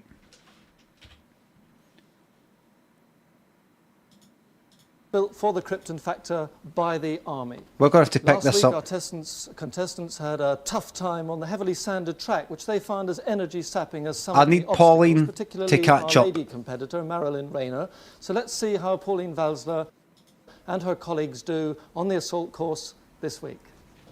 Physical ability. 50 yards, 13 obstacles, and a built-in handicap system to allow for age and sex. And a quick explanation of that handicapping. Physiologists work on the fact that women are physically 20% less efficient than men, and that everyone less efficient. You hear that? Efficiency for every year they grow older. So with the age and sex handicaps worked out for our 4 contestants here, let's see how it applies to them. In lane 1, 28-year-old Pauline. I bet the guy who's in second place, who's there because he's age, isn't he happy with that? No, with an advantage stick me in the back. just over 54 yards. In lane 2, Roy Anstis, he's He'll be raging about that. 6-yard advantage. In lane 3, you're putting me 26-yard next to hard. Move me back. Where the boys are. Hugh Crouch. Put me in the back. I don't care. 26. He starts from scratch, and the starter is the Army's. I'll never live this done. Competitors, take your marks. No. Obviously, Pauline Valsler will be over the first obstacle as she was closest to it in the handicap system.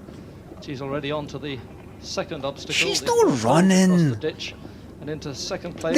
Nobody's running. And this is agility. You really need to cartwheel over, and they all do that well as they go towards the crawl section. Why they all jogging? Neck and neck as they go through that, all 4 together. And now the duckboard.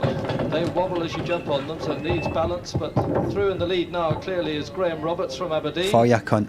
As he goes over the fastest bit of the course, over the open Scottish. ditch, and on now to one of the most difficult Scottish. sections. Needs real gymnastics to get over this. A cartwheel operation. He catches his ankle there, and in fact is overtaken now by Hugh Crouch. And neck they're go over the ramp. 3 obstacles to go. It's good to stick this, if there's a war, up they go. If you stick the Scottish folk down, you fucking... What's him laughing? If you fall off that, you've got to go back to the obstacle and do it again.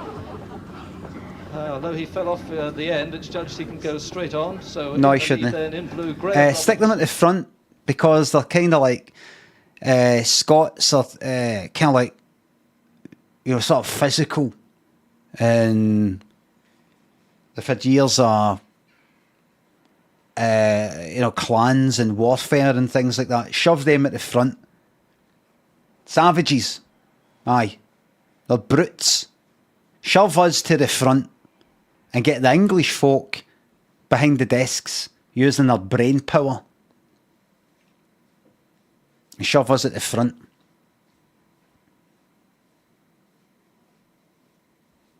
We don't actually feel pain that much. Bullets, we don't really feel bullets that much.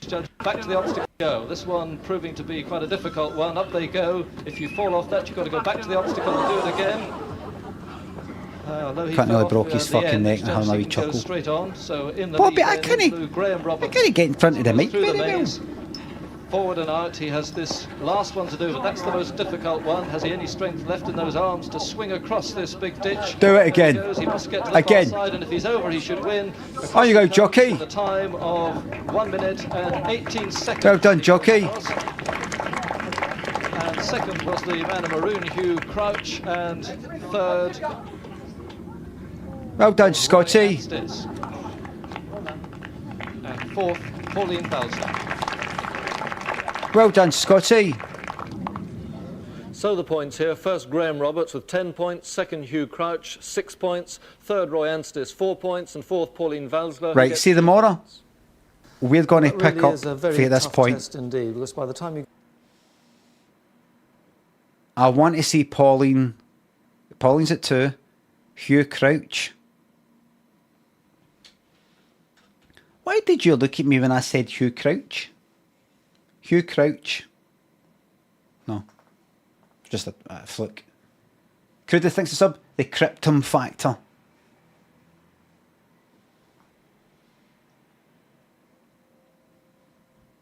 No.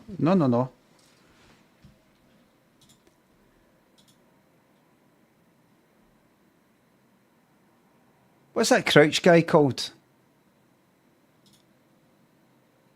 Hold on, I'm gonna stick that next to the banter box, and then the 87 one next to that. Peter Crouch, that's it.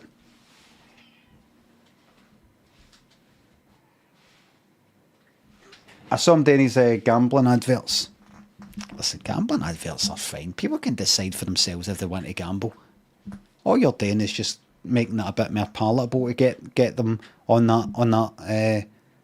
Get a wee taste for it. That's all they're doing. Just help them to get a wee taste for gambling. That's all. Get a shot. Do you like me as a footballer? Get a shot, man. Everybody has a wee gamble. This is the best place to gamble.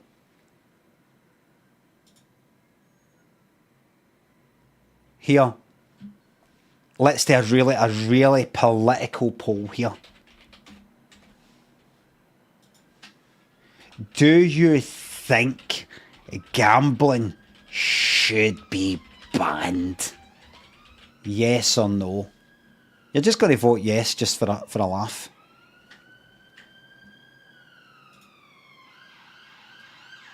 That's what I like to see. 58% of people saying no. Should have fucked me. And remember, no because you're thinking, well, because you're just going to get the sort of criminals and gangsters and all that. No, I mean, imagine it could be banned, like, absolutely. No, because I fucking love a gamble. Heavily regulated, maybe. No, not even that, man. You want a gamble? And you get.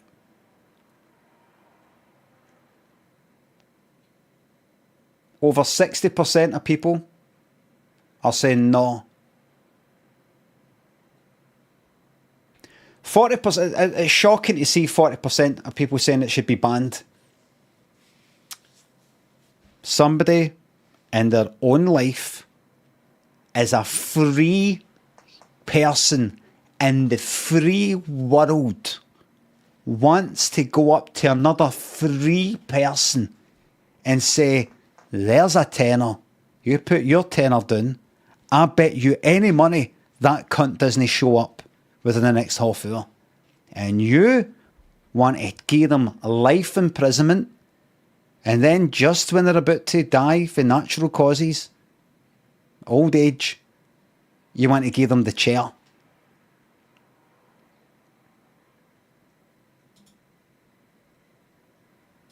Because they want to just go like that. Stick a wee fiver on that. Who do you think's going to win? It'll be Arsenal. Not won't it be? It'll be Chelsea.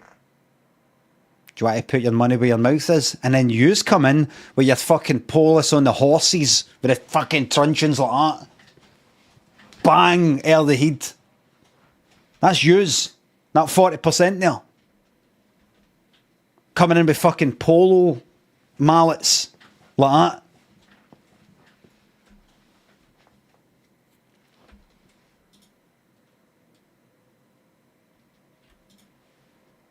Put all fucking lot on red. If you ever get the chance to go to a casino, see every bit of money you're planning on spending. Imagine you've been like that. I've saved up and I was going to buy something. I've decided I'm going to go in and I'm going to spend £100. See, the second you step in, 100 quid on fucking red roulette. Straight in there. Black 17, 100 quid, all your money, whatever you're planning on spending, the whole lot of it, bang, on red. Bookies don't have to pay out. Bookies didn't have to pay out, no they do. It has changed only recently. Bookies did not have to pay out.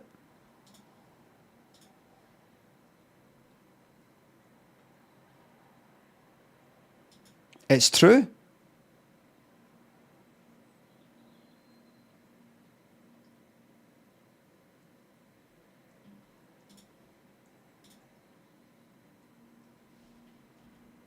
It's true.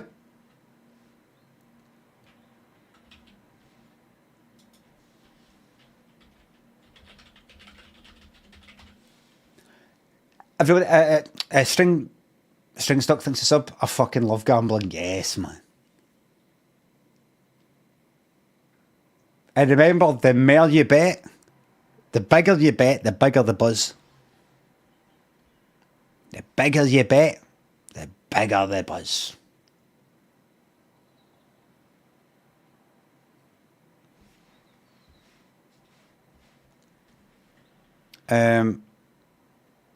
Gambling, it's not for me. Not for me, thank you.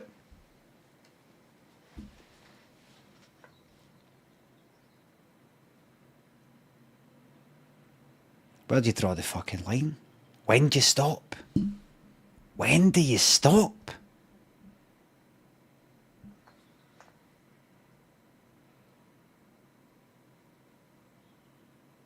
When the fun stops, of course.